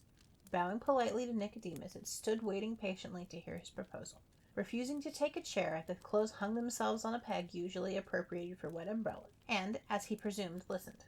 "Now, my good old friend," said Nicodemus, beginning with friendly and confidential style, although, to tell the truth, his teeth chattered, "it pains me to see you in that uncomfortable position. I wish I could persuade you to take a chair, so that you might discuss the matter more at your ease." "Nonsense," said the spirit. "It's only my clothes." "Ah, well, as you like," continued he. "But now to business. Could we not come to some amicable arrangement? Can you not allow me to pay a dividend and be quit of you? Come, don't be hard." The hood slightly quivered, and said in a sharp, decisive voice, "I'll see you hanged first." "Then I'll drown you in holy water," he cried, starting up, with his ruby gills getting much redder than usual. "Pooh," said the hood. "Water can't put out spirits." "You're an obstinate old fool," he said. "And pray tell me, if I hold tight, what power have you to get it?" "How, knave? Since you are not choice in your epithets, I'll tell you how. In the next grave to me lies a chatty old lawyer, and I have stated my case to him, and his advice is, throw it into the chancery, and then the fiend himself can't get it." The wicked editor's Christmas dream. He was a very good editor, as editors go. Just a little given to promise where he never meant to perform, which, after all, is a frailty common to all mankind, and not exclusively confined to editors. So he must not be judged too harshly. Besides, neither his faults or his virtues have anything to do with his dream. It was his Christmas dinner which brought about all of that. He was never quite sure himself whether it was the goose, or the pudding, or the walnuts, possibly the punch. In my opinion, the blame should be divided equally among the four, with perhaps a rather sharper reprimand to the punch. It happened in front of the great Christmas fire in his own dining room, but he did not know that until it was all over. He thought he was in the sanctum of his office, and that the telephone bell was ringing. He never was accustomed to answer the summons quickly, and he did not answer it quickly now. It kept on persistently, and then he looked up and addressed the unoffending instrument, as though it were a dilatory office boy. He was just going leisurely toward it, when straight from it came something to meet him, something thin and weird and wavy, which he instantly recognized as the inevitable Christmas ghost. He had a great dislike to all ghosts, but a particular aversion to the Christmas species. They were so moral, so improving, so bent on doing good. All other seasons of the year, the ghosts content themselves with tapping, creaking, and occasionally pulling the clothes off your bed. But at Christmas, they always became priggish, and apt to rake up things you would far sooner forget all about. The editor saw that he was about to be bored, and he sighed deeply as he asked, "Will you kindly give me your name? I do not think I have had the pleasure of meeting you before." "No," said the ghost. "This is my first edition. I have been allotted to wait upon you this evening, and show you around a bit." "Thank you," said the editor, "but the chief reporter generally attends to this sort of thing. You will find him in the other office. Good evening." "Not so," said the ghost. "It is to you I am sent. And you know that if I sought the chief reporter, you would make your escape by the back way. You see, we know all about you." The ghost then moved all the best articles of furniture into one corner and seated himself in the midst of them. "There is a spirit taking a snapshot of this interview," he explained, "and it will give a better impression down below if one corner of your room is decently furnished." "I see you are thoroughly up to date," said the editor. "Would you tell me the origin of the Christmas ghost?" "Dyspepsia," said the ghost briefly. "Why is he so much more respectable and tiresome than any of the other kind?" "There is nothing like the liver," said the ghost, "for awakening the conscience, and there is no season of the year when the liver is more likely to be out of order and the conscience more correspondingly susceptible. We take advantage of this, and come to earth to administer our rebukes and suggest improvements. I suppose you follow the old rules, pictures of the past, present, and future," said the editor. "Yes, I work on the good old lines," replied the ghost, "though I flatter myself I have introduced a little variety into the business. Shall we start? You won't want a catalogue, will you?" The editor groaned. "You won't think it rude if I don't sit out the whole of the show," he said. "I had an important engagement this evening, and I have a singular repugnance for keeping anyone waiting." "You shall go at half-time," said the ghost. Then the room was darkened, and the editor felt himself swiftly hurled through the air. He shut his eyes and opened them to find himself in a very strange place. He had, as it were, a bird's-eye view of a number of houses, all poorly furnished, and filled with men, women, and children looking scantily fed and clad. In the center of the place was a pyramid of used foolscap, dusty with age, at which people gazed sadly. Some of them held closely written sheets in their hands, and seemed to be brooding over them despairingly. "What is this?" asked the editor. "This," said the ghost, "is the abode of the dejected men and the rejected copy. You have largely helped in peopling this." "Well," said the editor, "there wasn't room for it all, you know, and I did my best." "Not always," said the ghost, in denouncing tones. "Read that." He pointed to a manuscript over which a very thin, pallid-looking man was leaning, and the editor read it carefully. It was addressed to him, and bore the date of some weeks ago, but he had never read it before. "By Jove," he said, "that's uncommonly good. I'll use that on Friday." "Too late," said the ghost monotonously. "Too late. Look at the man's face." The editor looked. It was the face of a corpse. "That man died of want," said the ghost. The editor shivered. "Shall we move on?" he said. "This place is draughty, and I have a slight cold in my chest." There was another rush through the air, and then they stopped where there was a perfect pandemonium of movement and noise. All about were hung various copies of contents bills of the editor's own paper, and up and down ran boys shouting it out, offering it for sale. The editor was proud to see how people rushed to buy it. "It has immense circulation," he said with a smile of satisfaction. "Yes," said the ghost grimly, "it has, down here. Read that bill out to me. Horrible murders. Shocking disclosures at the divorce court. Suicide of a well-known tradesman. Full details in second edition. read the editor as well as he could above the din of the boys shouting "Special" and the stampede of the buyer's feet. "Yes, I remember that well. We got that murder before anybody." "Do not boast," said the spirit. "Watch this boy and girl." The editor followed the direction of the pointing hand. Both boy and girl were reading the paper earnestly and attentively. The girl, who was pretty and innocent looking, was gloating over the story of the divorce, and the boy was drinking in every line of the murder case. "We shall see them again," said the ghost. On they went through the babel, and the editor saw many strange sights as they passed along. Here and there he thought he caught a glimpse of a prison cell. Once he saw a gallows, and everywhere his paper was being read. When they got to the extreme end of the place, the ghost stopped. "There are the two you saw just now," he said. The editor looked, but he would not have recognized them. The girl had grown flaunting and bold, and the boy cunning and wizen-faced. He did not like the change. "Am I answerable for this?" he asked. "Yes," said the ghost. "You and others are answerable for this."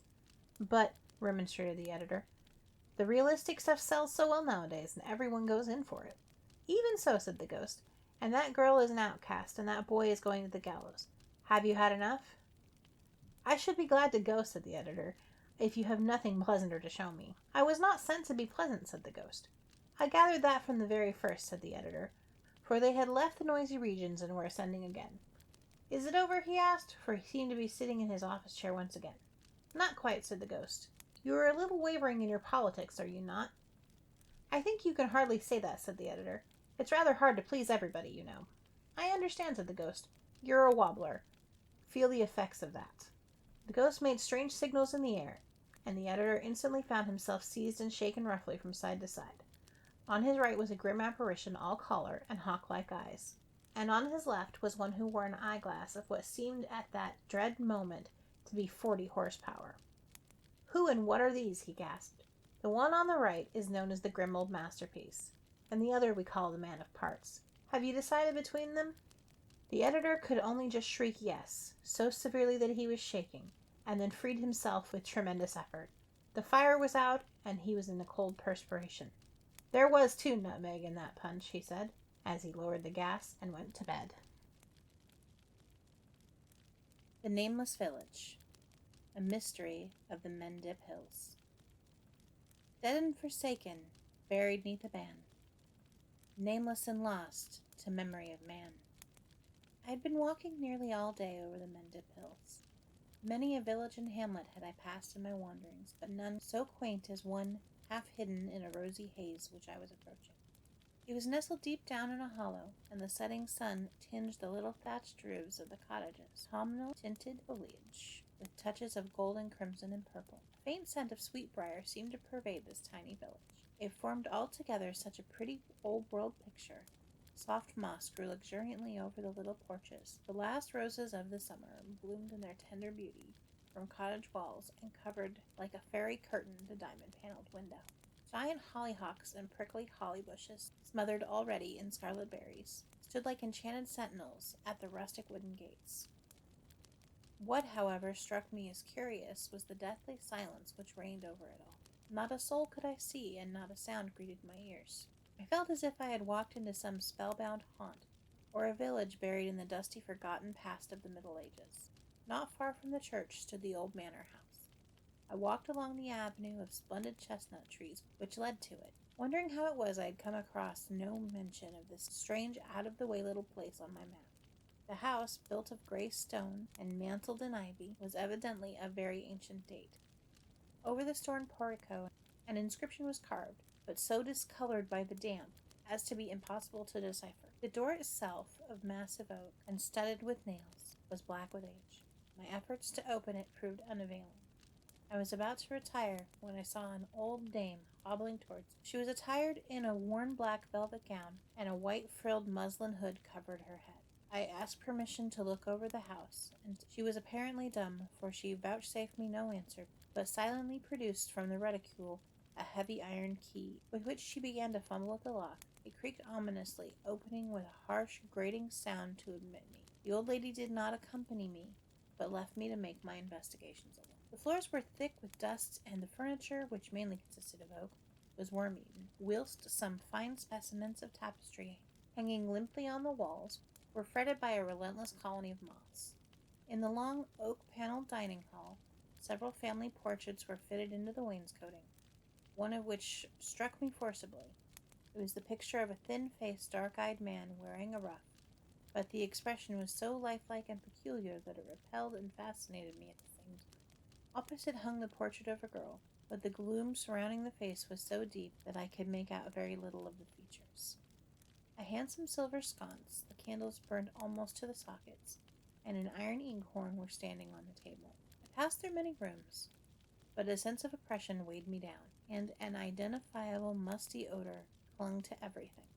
My footsteps resounded mournfully through the deserted corridors, and I glanced back more than once when I fancied I could detect the sound of hushed voices whispering behind me. At last I entered a strange little chamber, more cheerful than the rest. On the deep window seat lay an old manuscript of music and a mandolin, the chords of which were broken. I looked out of the lattice and saw what must once have been my lady's pleasance. Now it was overgrown with weeds and brambles. Just in the middle of the lawn stood a curiously shaped sundial.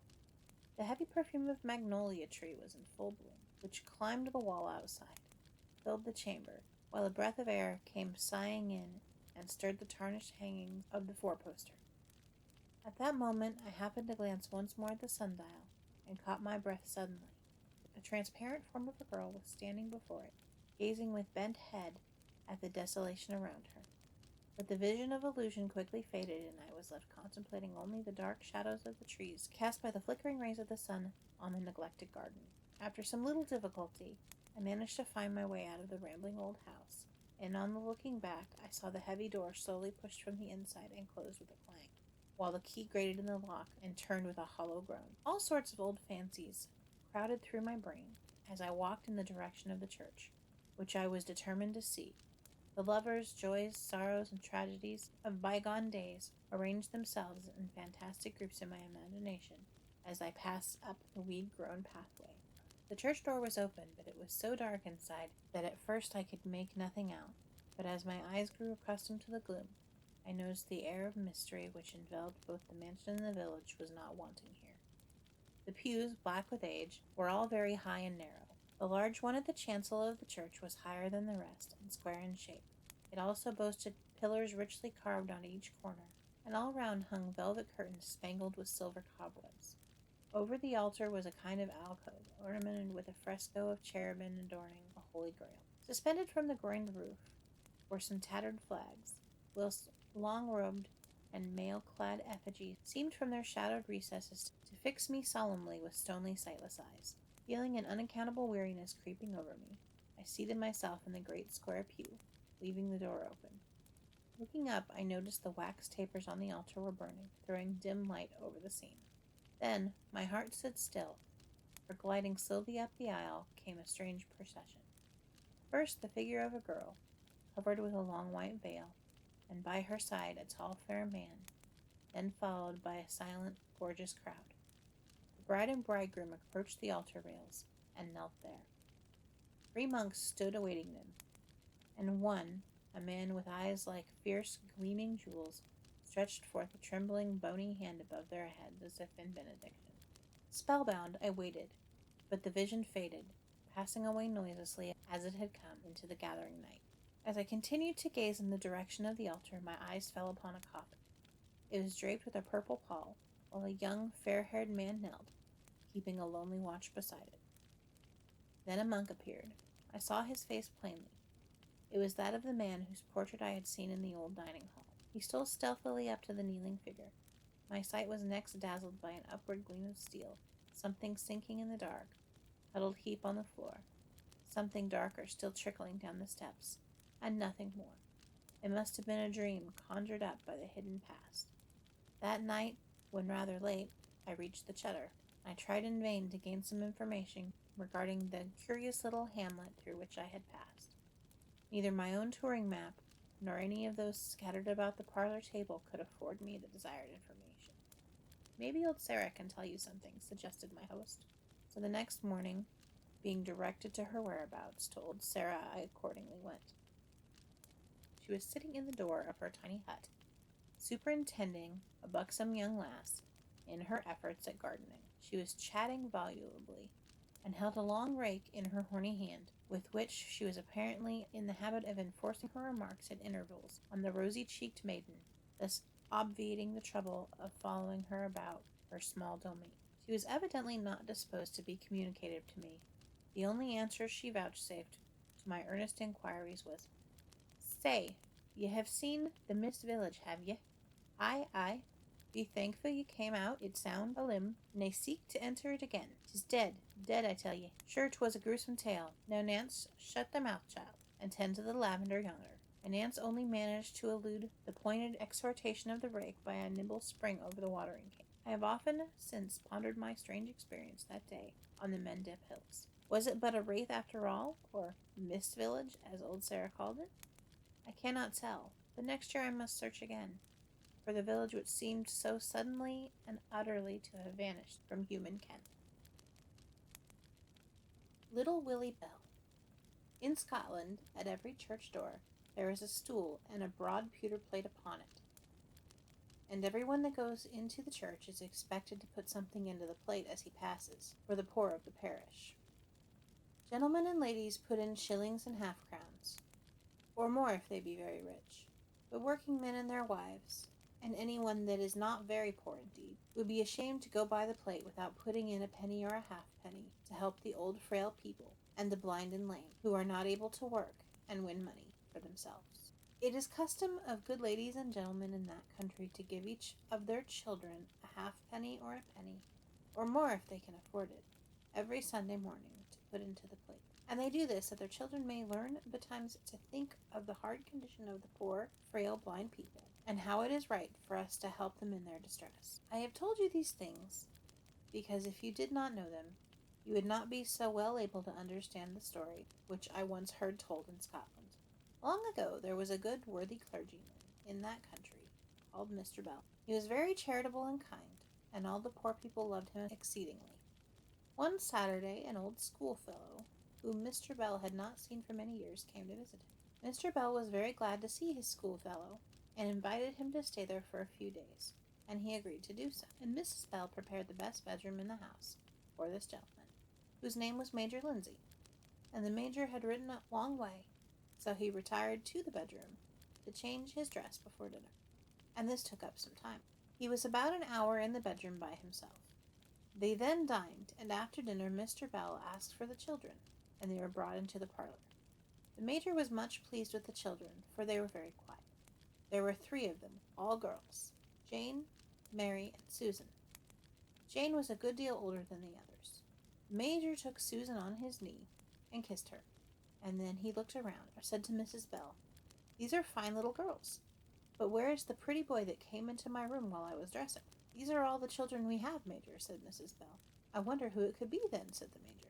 "I was sitting by my bedside when I saw a little thin white hand put through the round hole that is in the door, and lifted the latch gently, and a very pretty little boy, with long brown curled hair, but rather pale and sickly in appearance, came in. He did not look at me, but walked across the room very softly, as if he feared to disturb me, and he went to the room beyond mine, and I saw no more of him." The lady, when she heard this, put her handkerchief to her face, and went out of the room with her children. The Major was sorry to see Mrs. Bell discomposed, but could not understand the reason of it, until Mr. Bell told him. "I do not know," said he, "who this little boy could be, but about a year ago we lost our only son, and what you said brought back my poor little Willie to his mother's mind, for he had a pale complexion, and his hair was very fine, and hung in pretty curls over his neck. He was a beautiful child." These 2 old friends remained silent for a little while, and then talked of other matters. The Major told Mr. Bell about the wars in America, where he had been for many years with his regiment, and Mr. Bell told the Major what had happened to others of their schoolfellows, while he was so far away from Scotland. Mrs. Bell was in good spirits again when the gentlemen went to tea, and they were all very happy the rest of the evening. The next morning after breakfast the Major took Mr. Bell aside into the garden and said, "This is a very odd thing. This morning I woke very early, and presently the same little thin white hand appeared opening the latch of the door. The pale boy with the long curled hair came in just as before, and walked through the room into the closet. I was surprised, and got up and entered the closet after him. He was on his knees, scratching as if he wanted to lift one of the boards off the floor. I went close to him, and was just going to touch his shoulder, when suddenly, I can't tell you how, he contrived to disappear, and I found myself alone in the closet. After a little, I began to examine the board that he had been scratching. I found it loose and lifted it, and here is a sixpence I saw lying on the ground below it. Mr. Bell looked very grave when he heard this. He took the sixpence from the Major, and seemed to be vexed with the story. While he was thinking of how it could be, the children came running out of the house, and Mr. Bell called to them, shewing them the sixpence, said, "Come, my dears, can any of you tell me anything of this? Here is a sixpence which the Major has found under a loose board on the floor of the little closet beyond his bedroom." Mary and little Susan shook their heads and said nothing, but Jane, the eldest, blushed, and her papa saw that she knew something that she did not like to tell. "Come, Jane," he said, "speak the truth, and I shall forgive you, whatever you have done." "Indeed, papa," said Jane, "it was not I that put the sixpence there." "Then who put it there?" said Mr. Bell.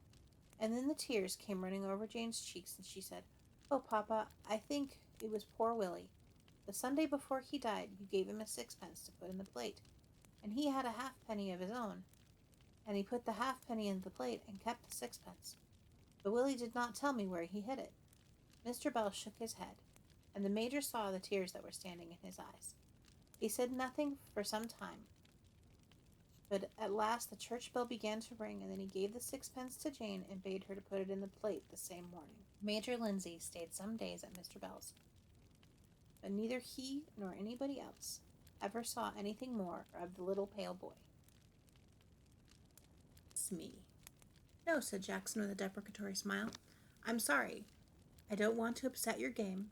I shan't be doing that, because you'll have plenty without me, but I'm not playing any games of hide-and-seek." It was Christmas Eve, and we were a party of 14, with just the proper leavening of youth. We had dined well, it was the season for childish games, and we were all in the mood for playing them, that is, except Jackson. When somebody suggested hide-and-seek, there was rapturous and almost unanimous approval. His was the one dissentient voice. It was not like Jackson to spoil sport or to refuse to do as others wanted. Somebody asked him if he were feeling seedy. "No," he answered, "I feel perfectly fit, thanks."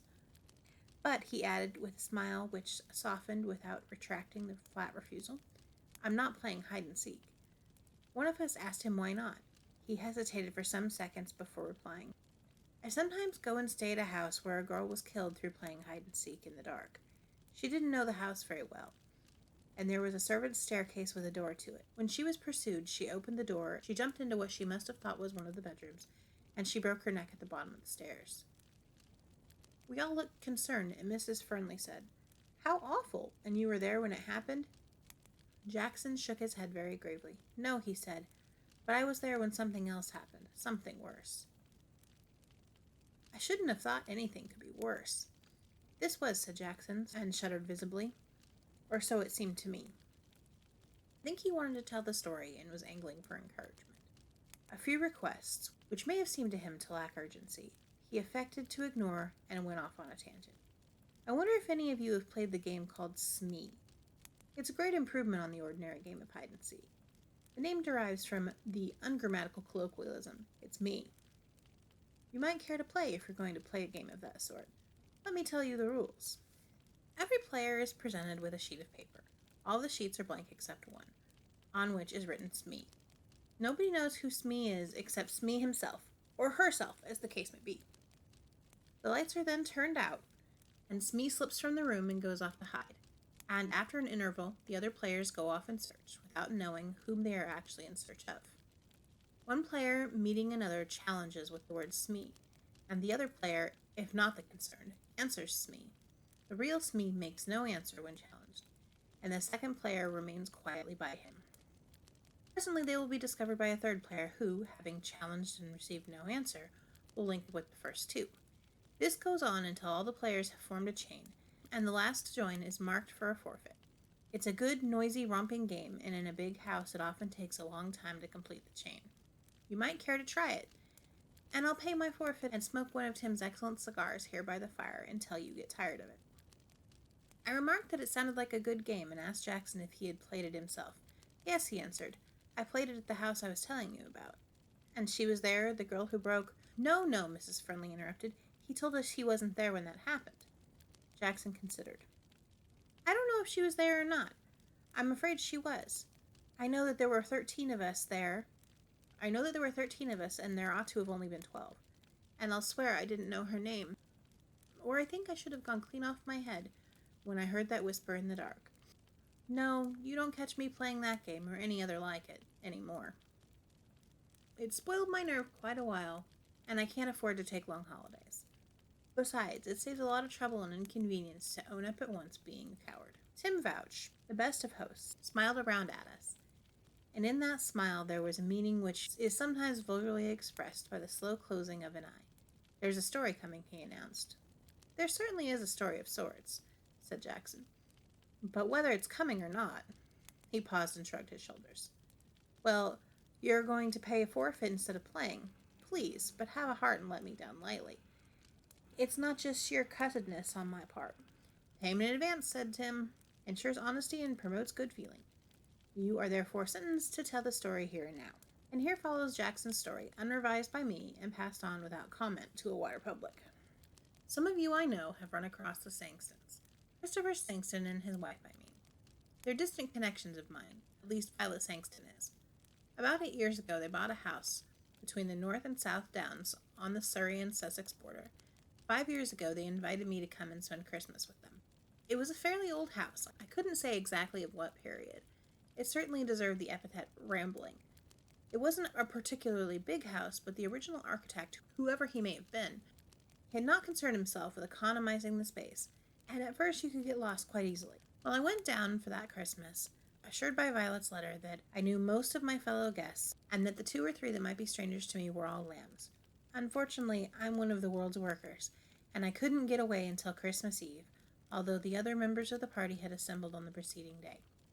Even then, I had cut it rather fine to be there for dinner on my first night. They were all dressing when I arrived, and I had to go straight to my room and waste no time.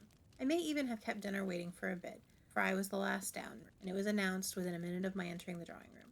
There was time to say hello to everybody I knew, to be briefly introduced to the 2 or 3 I didn't know. Then I had to give my arm to Mrs. Gorman. I mention this as the reason why I didn't catch the name of a tall, dark, handsome girl I hadn't met before. Everything was rather hurried, and I am always bad at catching people's names. She looked cold and clever, and rather forbidding, the sort of girl who gives the impression of knowing all about men, and the more she knows of them, the less she likes them. I felt that I wasn't going to hit it off with this particular lamb of Violet's, but she looked interesting all the same, and I wondered who she was. I didn't ask because I was pretty sure of hearing somebody address her by her name before very long. Unluckily, though, I was a long way off her at table, and as Mrs. Gorman was at the top of her form that night, I soon forgot to worry about who she might be. Mrs. Gorman is one of the most amusing women I know, an outrageous but quite innocent flirt, with a very sprightly wit, which isn't always unkind. She can think half a dozen moves ahead in conversation, just as an expert can in a game of chess. We were soon sparring, or rather, I was covering against the ropes, and I quite forgot to ask her in an undertone the name of the cold, proud beauty. The lady on the other side of me was a stranger, and had been until a few minutes since, and I didn't think of seeking information in that quarter. There was around a dozen of us, including the Sangstons themselves, and we were all young, or trying to be. The Sangstons themselves were the oldest members of the party, and their son Reggie, in his last year at Marlborough, must have been the youngest. When there was talk of playing games after dinner, it was he who suggested Smee. He told us how to play, just as I've described it to you. His father chipped in as soon as we all understood what was going to be required of us. If there are any games of that sort going on in the house, he said, for goodness sake, be careful of the back stairs on the first floor landing. There's a door to them, and I've often meant to take it down. In the dark, anybody who doesn't know the house very well might think they are walking into a room. The girl actually did break her neck on those stairs about 10 years ago when the Ainsteys lived here. I asked how it happened. Oh, said Sangston, there was a party here one Christmas time, and they were playing hide-and-seek, as you proposed doing. This girl was one of the hiders. She heard somebody coming and ran along the passage to get away, and opened the door of what she thought was a bedroom, evidently with the intention of hiding behind it while her pursuer went past. Unfortunately, it was the door leading to the back stairs, and that staircase is straight and almost as steep as the shaft of a pit. She was dead when they picked her up. We all promised for our own sakes to be careful. Mrs. Gorman said that she was sure nothing could happen to her, since she was insured by 3 different newspapers, and her next of kin was a brother whose consistent ill luck was a byword in the family. You see, none of us had known the unfortunate girl, and as the tragedy was 10 years old, there was no need to pull long faces about it. Well, we started the game almost immediately after dinner. The men allowed themselves only 5 minutes before joining the ladies, and then young Reggie Sankston went round and assured himself that the lights were out all over the house except in the servants' quarters and in the drawing room where we were assembled. He then got busy with 12 sheets of paper, which he twisted into pellets and shook up between his hands before passing them around. 11 of them were blank, and Smee was written on the 12th. The person drawing the latter was the one who had to hide. I looked and saw that mine was blank. A moment later, out went the electric lights, and in the darkness I heard somebody get up and creep to the door. After a minute or so, somebody gave the signal, and we made a rush for the door. I, for one, hadn't the least idea which of the party was Smee.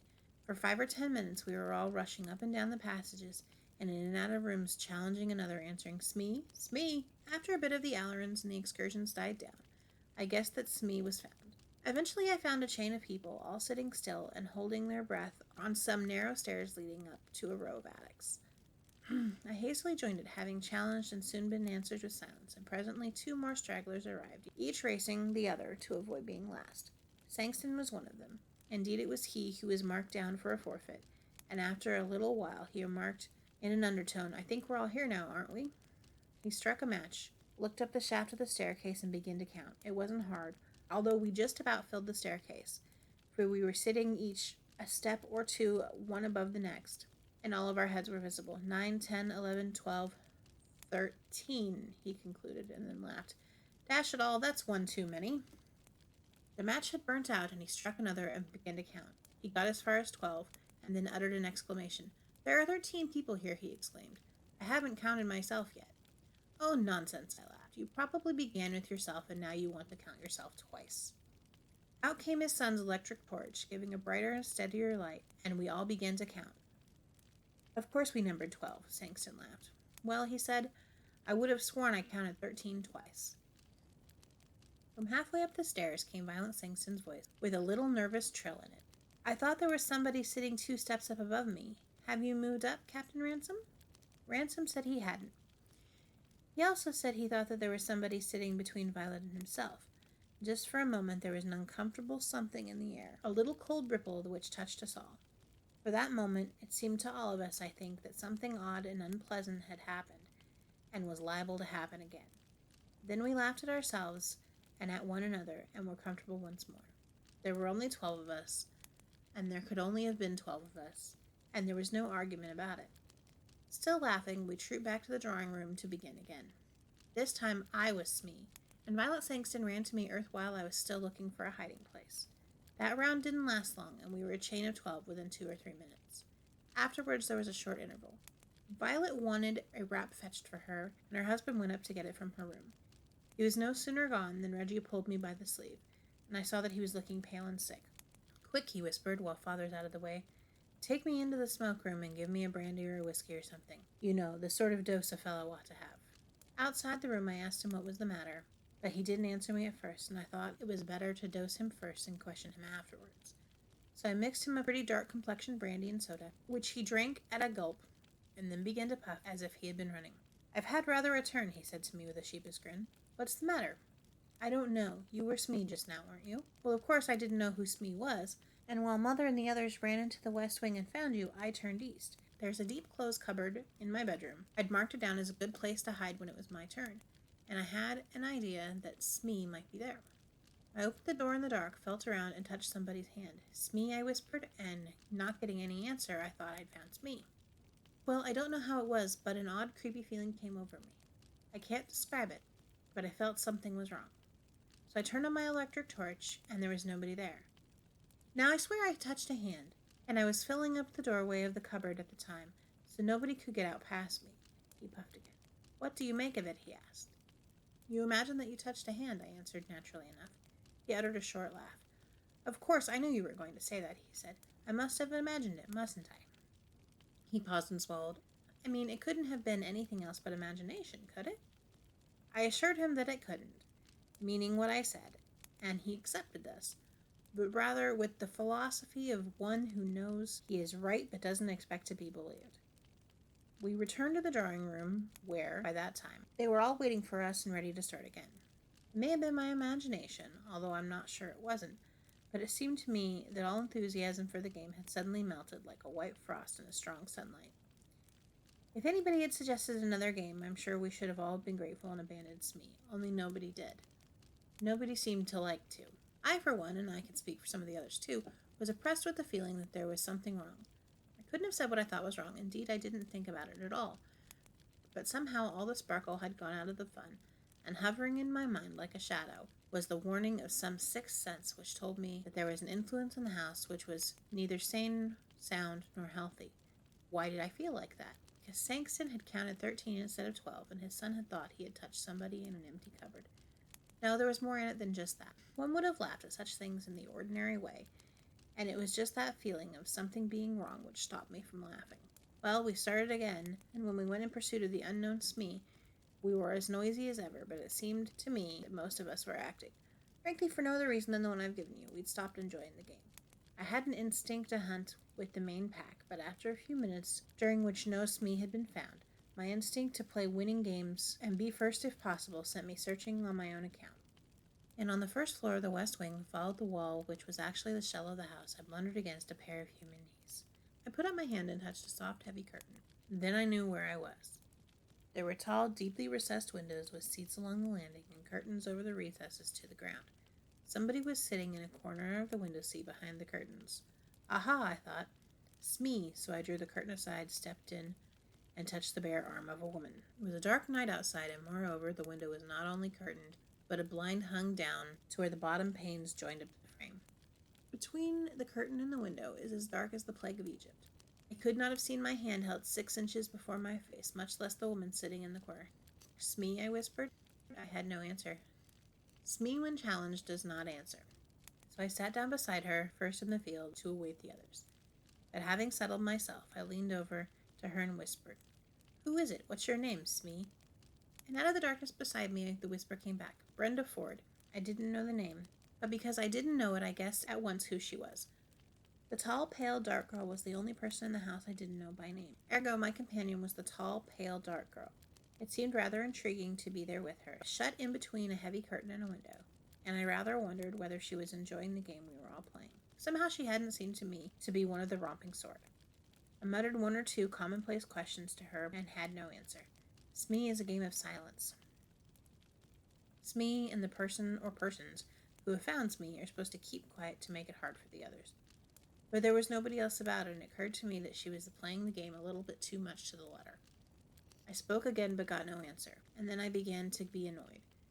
She was of that cold, superior type that affects to despise men. She didn't like me, and she was sheltering behind the rules of a game for children to be discourteous. Well, if she didn't like sitting there with me, I certainly didn't want to be sitting there with her. I half turned from her and began to hope that we should both be discovered without much more delay. Having discovered that I didn't like being alone with her, it was strange how soon I found myself hating it, and that for a reason very different from the one which had first whetted my annoyance. The girl I had met the first time before dinner, and had seen diagonally across the table, had sort of a cold charm about her, which had attracted while it had half angered me. For the girl who was with me, imprisoned in the opaque darkness between the curtain and the window, I felt no attraction at all. It was so very much the reverse that I should have wondered at myself if, after the first shock of discovery, that she suddenly became repellent to me. I had no room in my mind for anything besides the consciousness that her close presence was an increasing horror to me. It came upon me just as quickly as I uttered the words. My flesh suddenly shrank from her, as you see a strip of gelatin shrink and wither before the heat of a fire. That feeling of something being wrong had come back to me, but multiplied to an extent which turned foreboding into actual terror. I firmly believed that I should have got up and run if I had not felt that at my first movement she would have divined my intention and compelled me to stay, by some means of which I could not bear to think. The memory of having touched her bare arm made me wince and draw my lips. I prayed that somebody else would come along soon. My prayer was answered. Light footfalls sounded on the landing. Somebody on the other side of the curtain brushed against my knees. The curtain was drawn aside, and a woman's hand, fumbling in the darkness, presently rested on my shoulder. "Smee," she whispered, in the voice that I recognized as Mrs. Gorman's. Of course she received no answer. She came and settled down beside me with a rustle, and I can't describe the sense of relief she brought me. "It's Tony, isn't it?" she whispered. "Yes," I whispered back. "You're not Smee, are you?" No, she's on my other side. She reached her hand across me, and I heard one of her nails scratch the surface of a woman's silk gown. Hello, Smee. How are you? Who are you? Oh, is it against the rules to talk? Never mind. Tony, we'll break the rules. Do you know, Tony, this game is beginning to irk me a little. I hope they're not going to run it to death by playing it all the evening. I'd like to play some game where we can all be together in the same room with a nice bright fire. Same here, I agreed fervently. Can't you suggest something when we go down? There's something rather uncanny about this particular amusement. I can't quite shed the delusion that there's somebody in this game who oughtn't be in it at all. And that was just how I had been feeling, but I didn't say so. But for my part, the worst of my qualms were now gone. The arrival of Mrs. Gorman had dissipated them. We sat on talking, wondering from time to time when the rest of the party would arrive. I don't know how long elapsed before we heard the clatter of feet on the landing and young Reggie's voice shouting, Hello, hello there, anybody there? Yes, I answered. Mrs. Gorman with you? Yes. Well, you're a nice pair. You're both forfeited. We've all been waiting for you for hours. Why haven't you found Smee yet? I objected. You haven't, you mean? I happen to have been Smee myself. But Smee's here with us, I cried. Yes, agreed Mrs. Gorman. The curtain was stripped aside, and in a moment we were blinking into the eye of Reggie's electric torch. I looked at Mrs. Gorman and then at my other side. Between me and the wall there was an empty space on the window seat. I stood up at once and wished I hadn't, for I found myself sick and dizzy. There was somebody there, I maintained, because I touched her. So did I, said Mrs. Gorman, in a voice which had lost its steadiness, and I don't see how she could have got up and gone without our knowing it. Reggie uttered in a strange shaken laugh. He, too, had had an unpleasant experience that evening. Somebody's been playing the goat, he remarked. Coming down? We were not very popular when we arrived in the drawing room. Reggie rather tactlessly gave it out that he had found us sitting in the window seat behind a curtain. I taxed the tall, dark girl with having pretended to be Smee and afterwards slipping away. She denied it, after which we settled down and played other games. Smee was done with for the evening, and I for one was glad of it. Some long time later, during the interval, Sangston told me, if I wanted to drink, to go into the smoke room and help myself. I went, and he presently followed me. I could see that he was rather peeved at me, and the reason came out during the following minute or two. It seemed in his opinion if I must sit out and flirt with Mrs. Gorman in circumstances which would have been considered highly compromising in his young days, I needn't do it during a round game and keep everybody else waiting. But there was somebody else there, I protested, somebody pretending to be Smee. I believe it was that tall, dark girl, Miss Ford, although she denied it. She even whispered her name to me. Sangston stared at me and nearly dropped his glass. Miss who? Brenda Ford. She told me that was her name. Sangston put down his glass and laid his hand on my shoulder. Look here, old man, I don't mind a joke, but don't let it go too far. We don't want all the women in the house getting hysterical. Brenda Ford is the name of the girl who broke her neck on the stairs playing hide-and-seek 10 years ago. Ejected by a Ghost. I had taken my chambers in Grace Square Inn, and was inclined to like them. They were on the second floor and consisted of 3 rooms. The door on the landing opened into a narrow passage, at the end of which, on the right, was the door to the sitting room, the 3 windows of which looked into a dingy green expanse, where stood a few tall, gaunt London trees. In one corner of the sitting room was a door leading to the bedroom, which communicated with a dressing room. The dressing room had a door leading to the end of the passage, to the left of the main entrance from the landing. Thus I could make a complete circuit of my premises, from the sitting room through the bed and dressing rooms, into the passage, through the passage into the sitting room again. I am anxious to be understood on this point, as a realization of the topography of the place is necessary for the comprehension of the incidents I have to relate. I will premise by assuring my reader that at the time of which I am speaking, I was in thorough physical health. As is the case with most sucking barristers, I rather prided myself on cultivating a habit of mind that should not permit me to be unduly impressed by causes unwarranted by calm reflection. I had been accustomed to a sedentary and to some extent solitary life, and in moving to Grey Inn Square had determined to apply myself unremittingly to legal studies. My new chambers had been unoccupied for some months, and after making sure that they had been well cleaned and scrubbed, I sent my furniture and took possession. It was on a chill, dark October evening that, after dining at an accustomed eating house, I wended my way to my new quarters. I shall never forget that evening.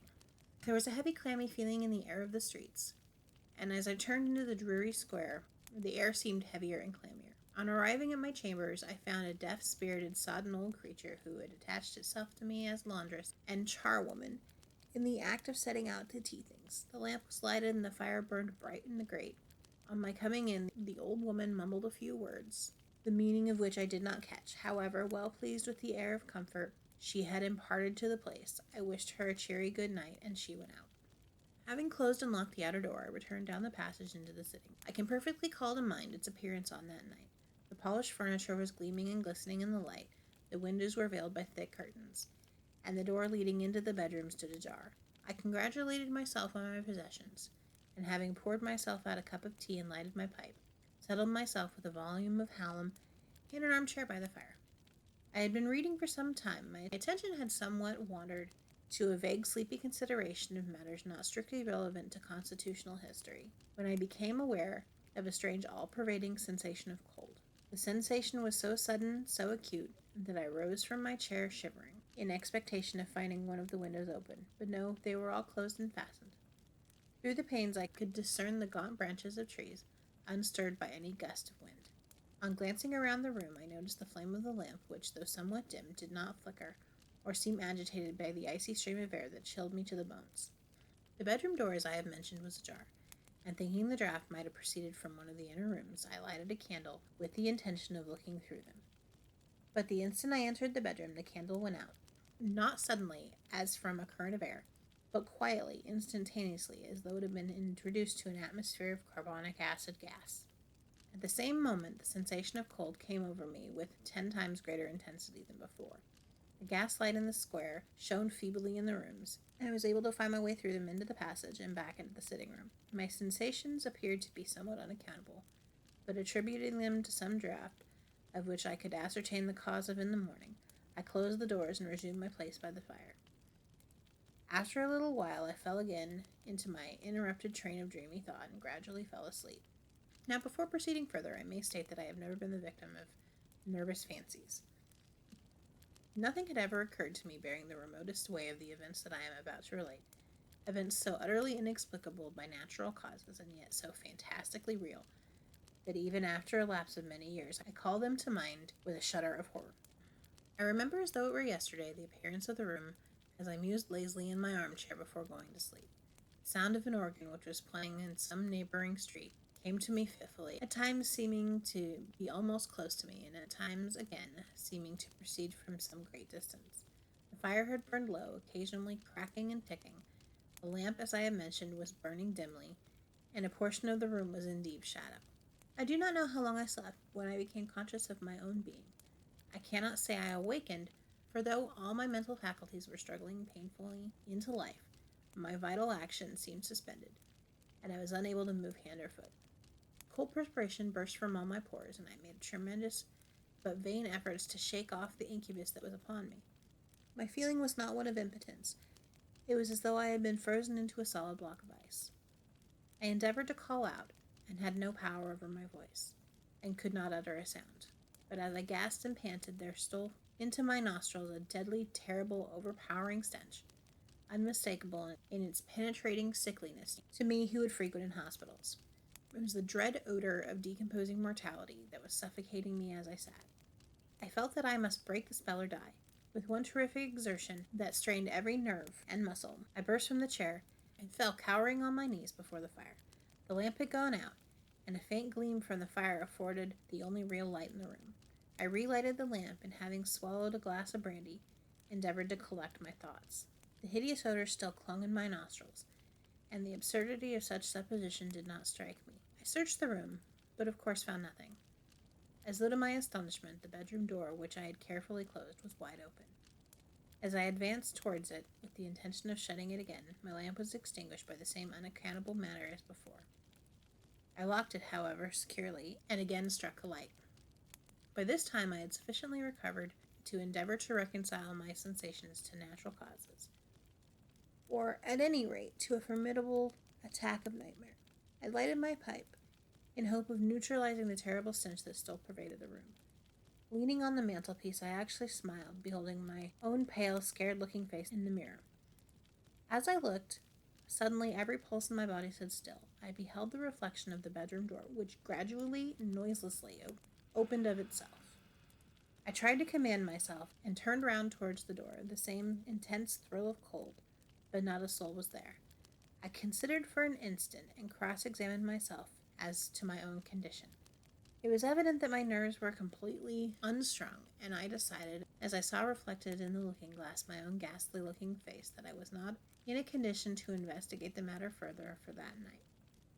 Dread was upon me that I could not shake off, so hastily putting on my greatcoat and hat, I hurried out of the room through the passage and found myself on the landing with a sigh of relief, locking the outer door, and walked to the rooms of a friend who lived in the neighborhood.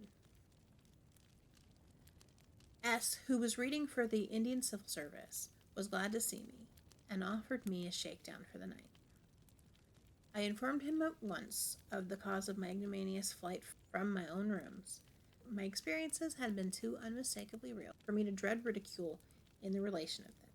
So, confessing unreservedly that I had been almost frightened out of my wits, I sat patiently enough that as he endeavored to prove satisfactorily that my sensations were entirely due to nerves or indigestion. Before retiring to rest, however, we agreed to spend the following night together in my chambers.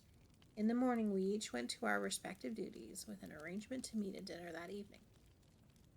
I did not call at Gray's Inn Square during the day. What with attending lectures and reading tough law, had not only overcome any idea of supernatural agency in the events of the preceding night, but, as the evening drew near, entirely ceased to think of the matter.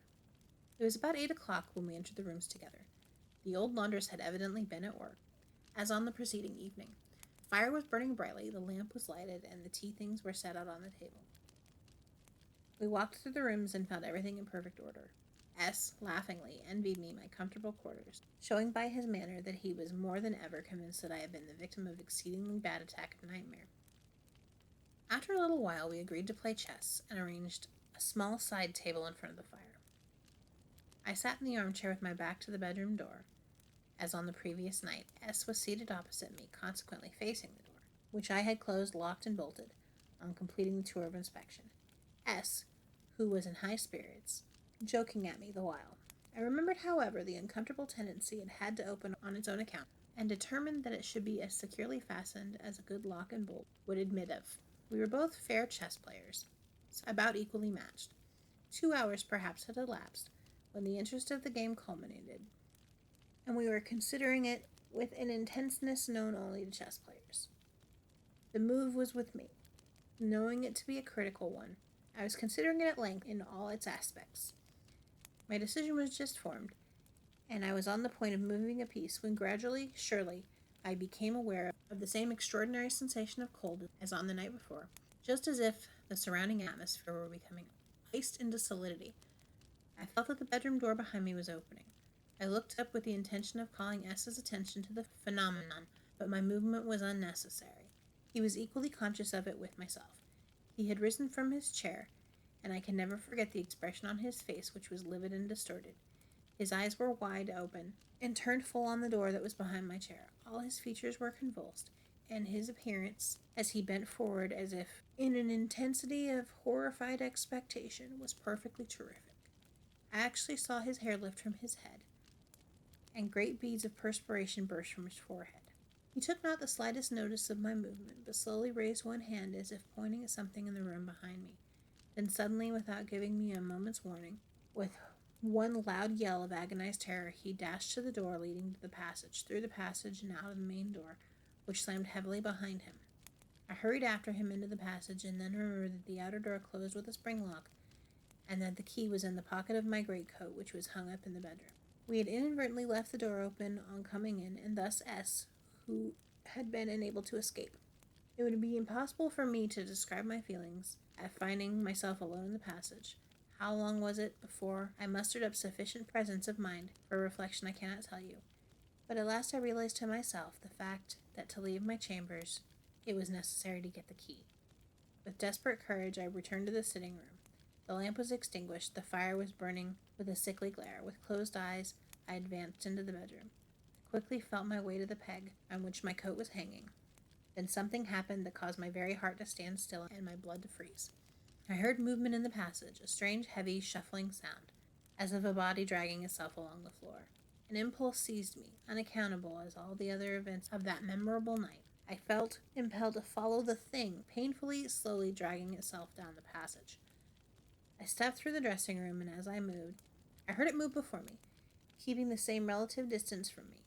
I quickened my pace. I ran, but I still could not overtake that which I heard dragging itself along. After 3 or 4 headlong rushes from room to room, I stopped in the middle of the sitting room to recover breath. As I stood, a revulsion of feeling came over me. My eagerness to confront and discover the cause of the sounds I could still hear gave way to horror. I felt my life and reason to depend on my escape. As I moved to the bedroom door, it closed in my face. I frantically endeavored to force the lock. The thing was dragging itself along the passage into the room in which I was. Again, the nauseating stench of the night before rose to my nostrils, and I rushed to the window with the intention of throwing it open and jumping into the space beneath, but it was too late. I turned my eyes downwards. It was close to me, and I beheld it.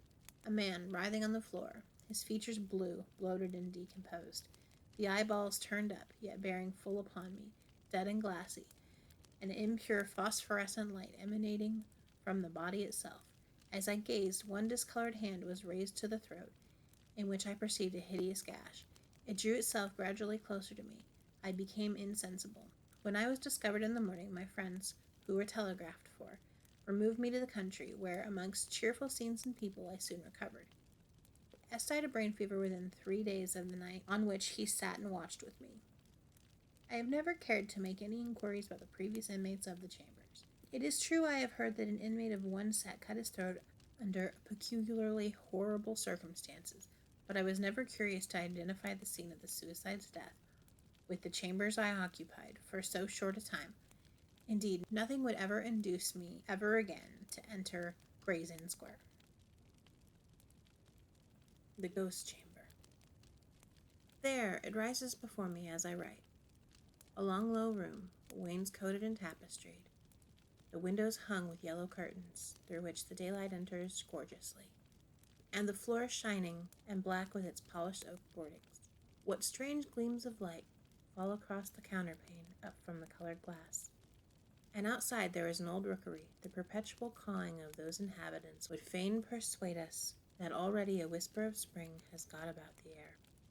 It has been the stateroom of the family, but I see it now when I sat in it during the long, lonely evening, when the firelight leapt and sparked on the hearth, and strange smiles flitting over pictured faces looked down upon me from the walls, when sounding but invisible footsteps sprang creaking along the boards, and knowledge like a guest visited me, whispering, "The chamber is haunted."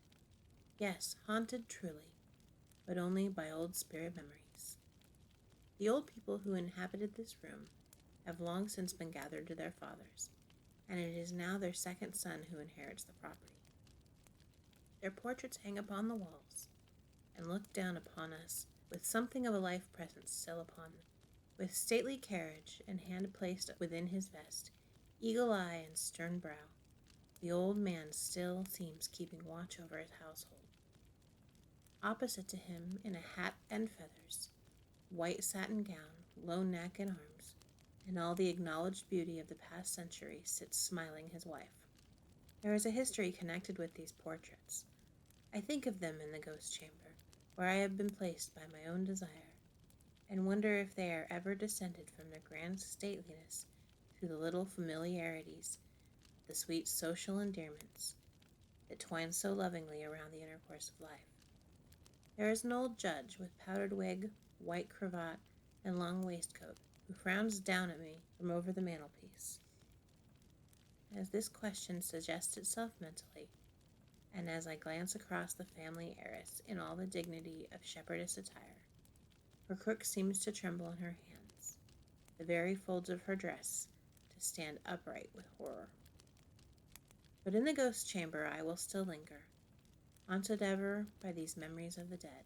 I cannot sleep, so from between the tapestried folds of the bed hanging I still look forth, and behold the heavy chairs cast shadows on the shining boards, as something glides in between them and the firelight, and the seats are occupied. What do I see? Nothing. I only heard the creaking of boards and the rustling of garments. But is not that all sufficient? Do I not know as plainly as my imagination tells me that it is so, that the figure with the powdered hair, stern brow, benevolent smile, even now is loosening the cravat from his throat, and is in fact the very owner of the ghost chamber? Does not the lady of the hat and feathers again sit before me? Only now she has her hair rolled back from her brow in pyramids of curls, and her stiff silk dress seems to quiver with importance. You tell me it is the wind that I hear in the chimneys, shadows from the moonlight, creakings from old boards. Very good, we can both hold our own opinions. But I sleep, yes, even in the ghost chamber. And now the old family histories come sweeping like a strong tide in upon me. I see the household growing up around the old parent stock, and their eldest born, the prodigal, with his dear warm heart and ill-advised judgment. There is an old grandmother who is always supplying him with money, ever against the consent and often without the knowledge of his parents. A stern-looking old lady she seems, with an upright carriage and a gold-headed cane. The villagers call her Madam Talbot, and bring all grievances and party quarrels before her. She holds a small court of justice, against which there is no appeal. The village urchins tremble at her anger. Her justice is summary, and she has been known to chain the offender caught stealing apples in the orchard to the bars of the open gate, a kind of human scarecrow to trembling brethren. But the one weak spot in her heart is for her grandson. No one may blame him. She sees all the noble, generous points in his character. She is quite deaf and blind to his defects. So they grow up. Here is the second brother, the supplanter, wise, correct, calculating, too weak for virtue and too cold for vice, ever stepping in between his eldest brother and his father. How the breach widens. Seem to see the crust thicken round the hearts of these kindred. They are, as it were, poisoned, alienated from him. And he is too proud to sue for that pardon he thinks should be his of right. Reckless of his expenditure, careless in his profession, yet so kind, generous, and loving, not even understanding the coldness in others. Now the shadow of that second brother falls across me again. I see him taking, as it were, the servant's place in the house, being all things to please all men. Such an old-hearted head on young shoulders. He gives false meanings to the fault of his eldest brother, so that they stand forward in an unfavorable light. He implies, suggests, wounded feelings are made rankling sores by the force of his covert insinuations, so the breach widens. Now the eldest son has taken himself a wife, fair, gentle, loving, but alas, he has consulted but his own pleasure, and has looked for no dowry beyond the single one of virtue. How should he be forgiven? How can he who errs against his own interest ever expect the compassion of others? And, in the world where mammon is worshipped, how think to live independent? And this, too, must be placed against him. He must not bring his wife to his father's hearth. His hasty choice is to be visited on her, as having entered the family on false pretenses, and the jealous pride of his wounded heart shall be accounted to him as an evil thing. No wonder the breach widens. We see the second brother becoming everything to the father. He has all the guile of another Esau. So plausible is he with his regrets under the surface of fraternal sorrow, so fair an aspect bears he with so foul a soul. Now he sighs in his superior righteousness over the faults of the prodigal. Now he winds himself with unseen coils into the old man's confidence. He has become, as it were, his right hand. He, the stern, proud father, is a slave to his child, and so unconscious a one, that though he cannot do without him, yet he still deludes himself that he possesses ever the same dominant power of old. There comes a day, however, when the old man is struck with death. It is an awful time. The family crowd around him weeping, wailing, and lamenting, and there he lies, helpless like a little child, unnerved, palsied, trembling in the grasp of the great destroyer.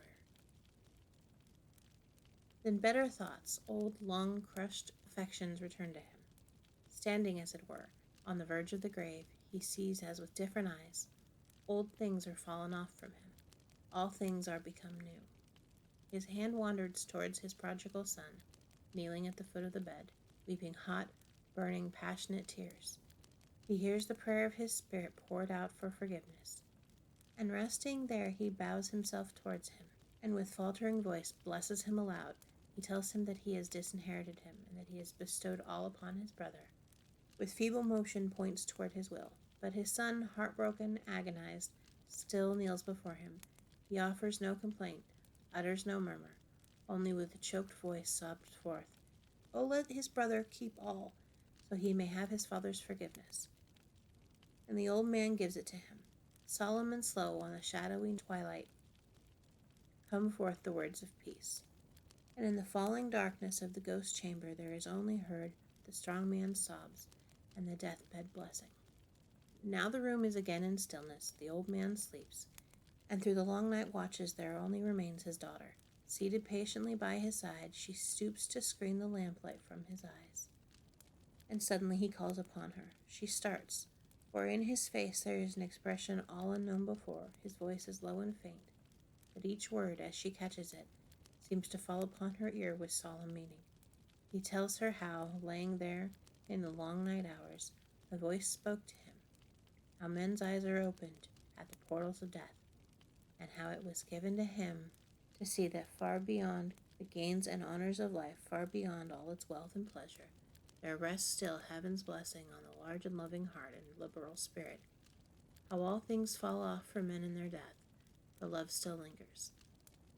Then he spoke of how he had wronged her brother, passing through life without understanding him, putting forth the angel spirit that had been given him as a blessing. "But mark me, child," he said, and now his voice, before broken, became loud and clear. "I will yet, if God spares me, make restitution. I take you to witness of my purpose, and lay it on you as my command to bring your brother to me with the daylight, that justice may be restored." And with this he moved upon his pillow, turning his face toward the wall, and as she thought, slept quietly. When the morning light came in, flooding the room, sunbeams fell full on the face of the calm dead, and the daughter's cry of horror gathered in to her all the household. There were voices of lamentation, low dirges, weeping of women, and with the sound of hushed feet, the dead passed onward to his long home. The second son inherited the property, for there was none to dispute the will. But the returned prodigal, kneeling in the ghost chamber, offered thanks to God for that his father's heart had been restored to him, and then, with a softened heart and mind at peace, returned again to share the poverty of her who had chosen him for himself. Am I dreaming in the ghost chamber? I seem to see still the son reconciled, visiting as he does yet, sometimes at the house of his brother, the usurper. The ghost chamber is given up to him. He sleeps better in it now, he says, than elsewhere. He has always pleasant dreams here. I do not see them in my imagination. You will not allow me sight. Putting aside the tapestried curtains, looking down upon him tenderly. The father still has his smile of benevolence, but his brow has lost all its sternness. He lays his hand upon him and blesses him, and the mother's face is irradiated with gladness.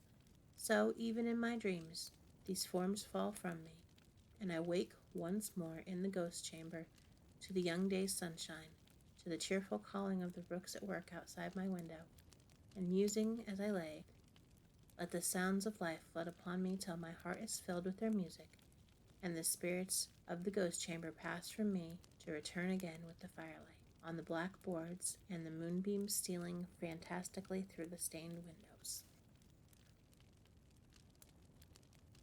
Harlakenden's Christmas.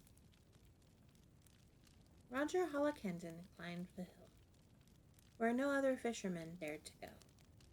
The east wind was blowing bitter and chill. Sheer was the cliff and the footing snow. Hand grip on rock, and knee on the sod. At last on the headland's height he trod. In the days of the pirates, 3-foot paths led to that dizzy cliff, but now there was none, save for the fox, the goat, and the bird. One path o'er seaweed, green and red, from high water mark to the cave mouth one, and thence o'er Pirate Hill the third. Roger Harlakenden threw him down, breathless at last on the thin dry grass. He could see his dory that glistened brown. He could see the men and women pass, tending the fish lakes from door to door, and then he looked off to the ocean floor. Like a landlocked haven in sight of the sea, the life of the 12-month past was spread, peaceful contentment of the heart and head. Since the Lord had found him, from sin set free, yet sometimes he thought of his wilder years, rushed back upon him, teeming with ill, wicked joys and delicious fears, and then he climbed to the Pirate's Hill. Was it worth the strength of a man like him to dwell by the bay with a calm, sweet wife? No stir in the blood, no peril of limb, no wild, fierce joy of the coming strife. Just to clean the boat and to haul the seines, to cook the fish by the driftwood fire, to play with his boy through the autumn rains, and on Sunday sing with his wife in the choir. Straight from the far horizon's line, the east wind blow, the smell of the brine. Banished the months of weary peace, and bade this desolate torpor cease. It was almost sunset, there was the sea, only a night's hard pull, and he, with his dory made fast to a whale ship's side, could rock once more on the ocean wide. What to him the fare of the men? The rudder the better, he held his own. Still with the roughest god he longed to once more wear the sailors' throng, or the old-time wreckers might shout again on some cruel isle of the middle zone. See with the sunset come once more, the Palatine light, the ship on fire. Each generation, son and sire, had watched it gleam since the current lore, the fated ship to merciless wreck, with crew in sight on the blazing deck. There was the phantom now, the flame, climbed stay and halyard, pen and staff. There was neither pity nor joy or shame in Roger Harlakenden's bitter laugh. Let it burn, he said. Let the ocean roar. I have looked on burning ships before. I will watch that light with steadfast eye, from this moment on till the sun goes down. If it lasts till the last red sunbeam, I will be quit this night of the cursed town.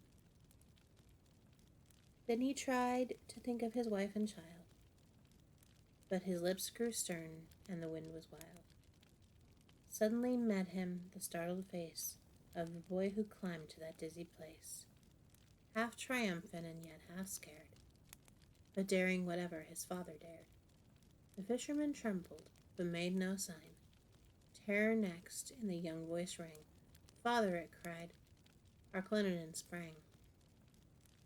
Out went the light of the Palatine. He clasped the child in his strong embrace. He thrust back the curls from the rosy face. Then faded the last bright beam of day. A shadow fell on the ocean swells, and soft from the mainland, dim and gray, came the sweet fair sound of the Christmas bells. Never since then the horizon line has gleamed with the wraith of the Palatine. That's it for tonight, but I'll be back soon with more tales. I hope you have an enjoyable holiday season and come back to see us in the new year. Until then, good night, whatever you are.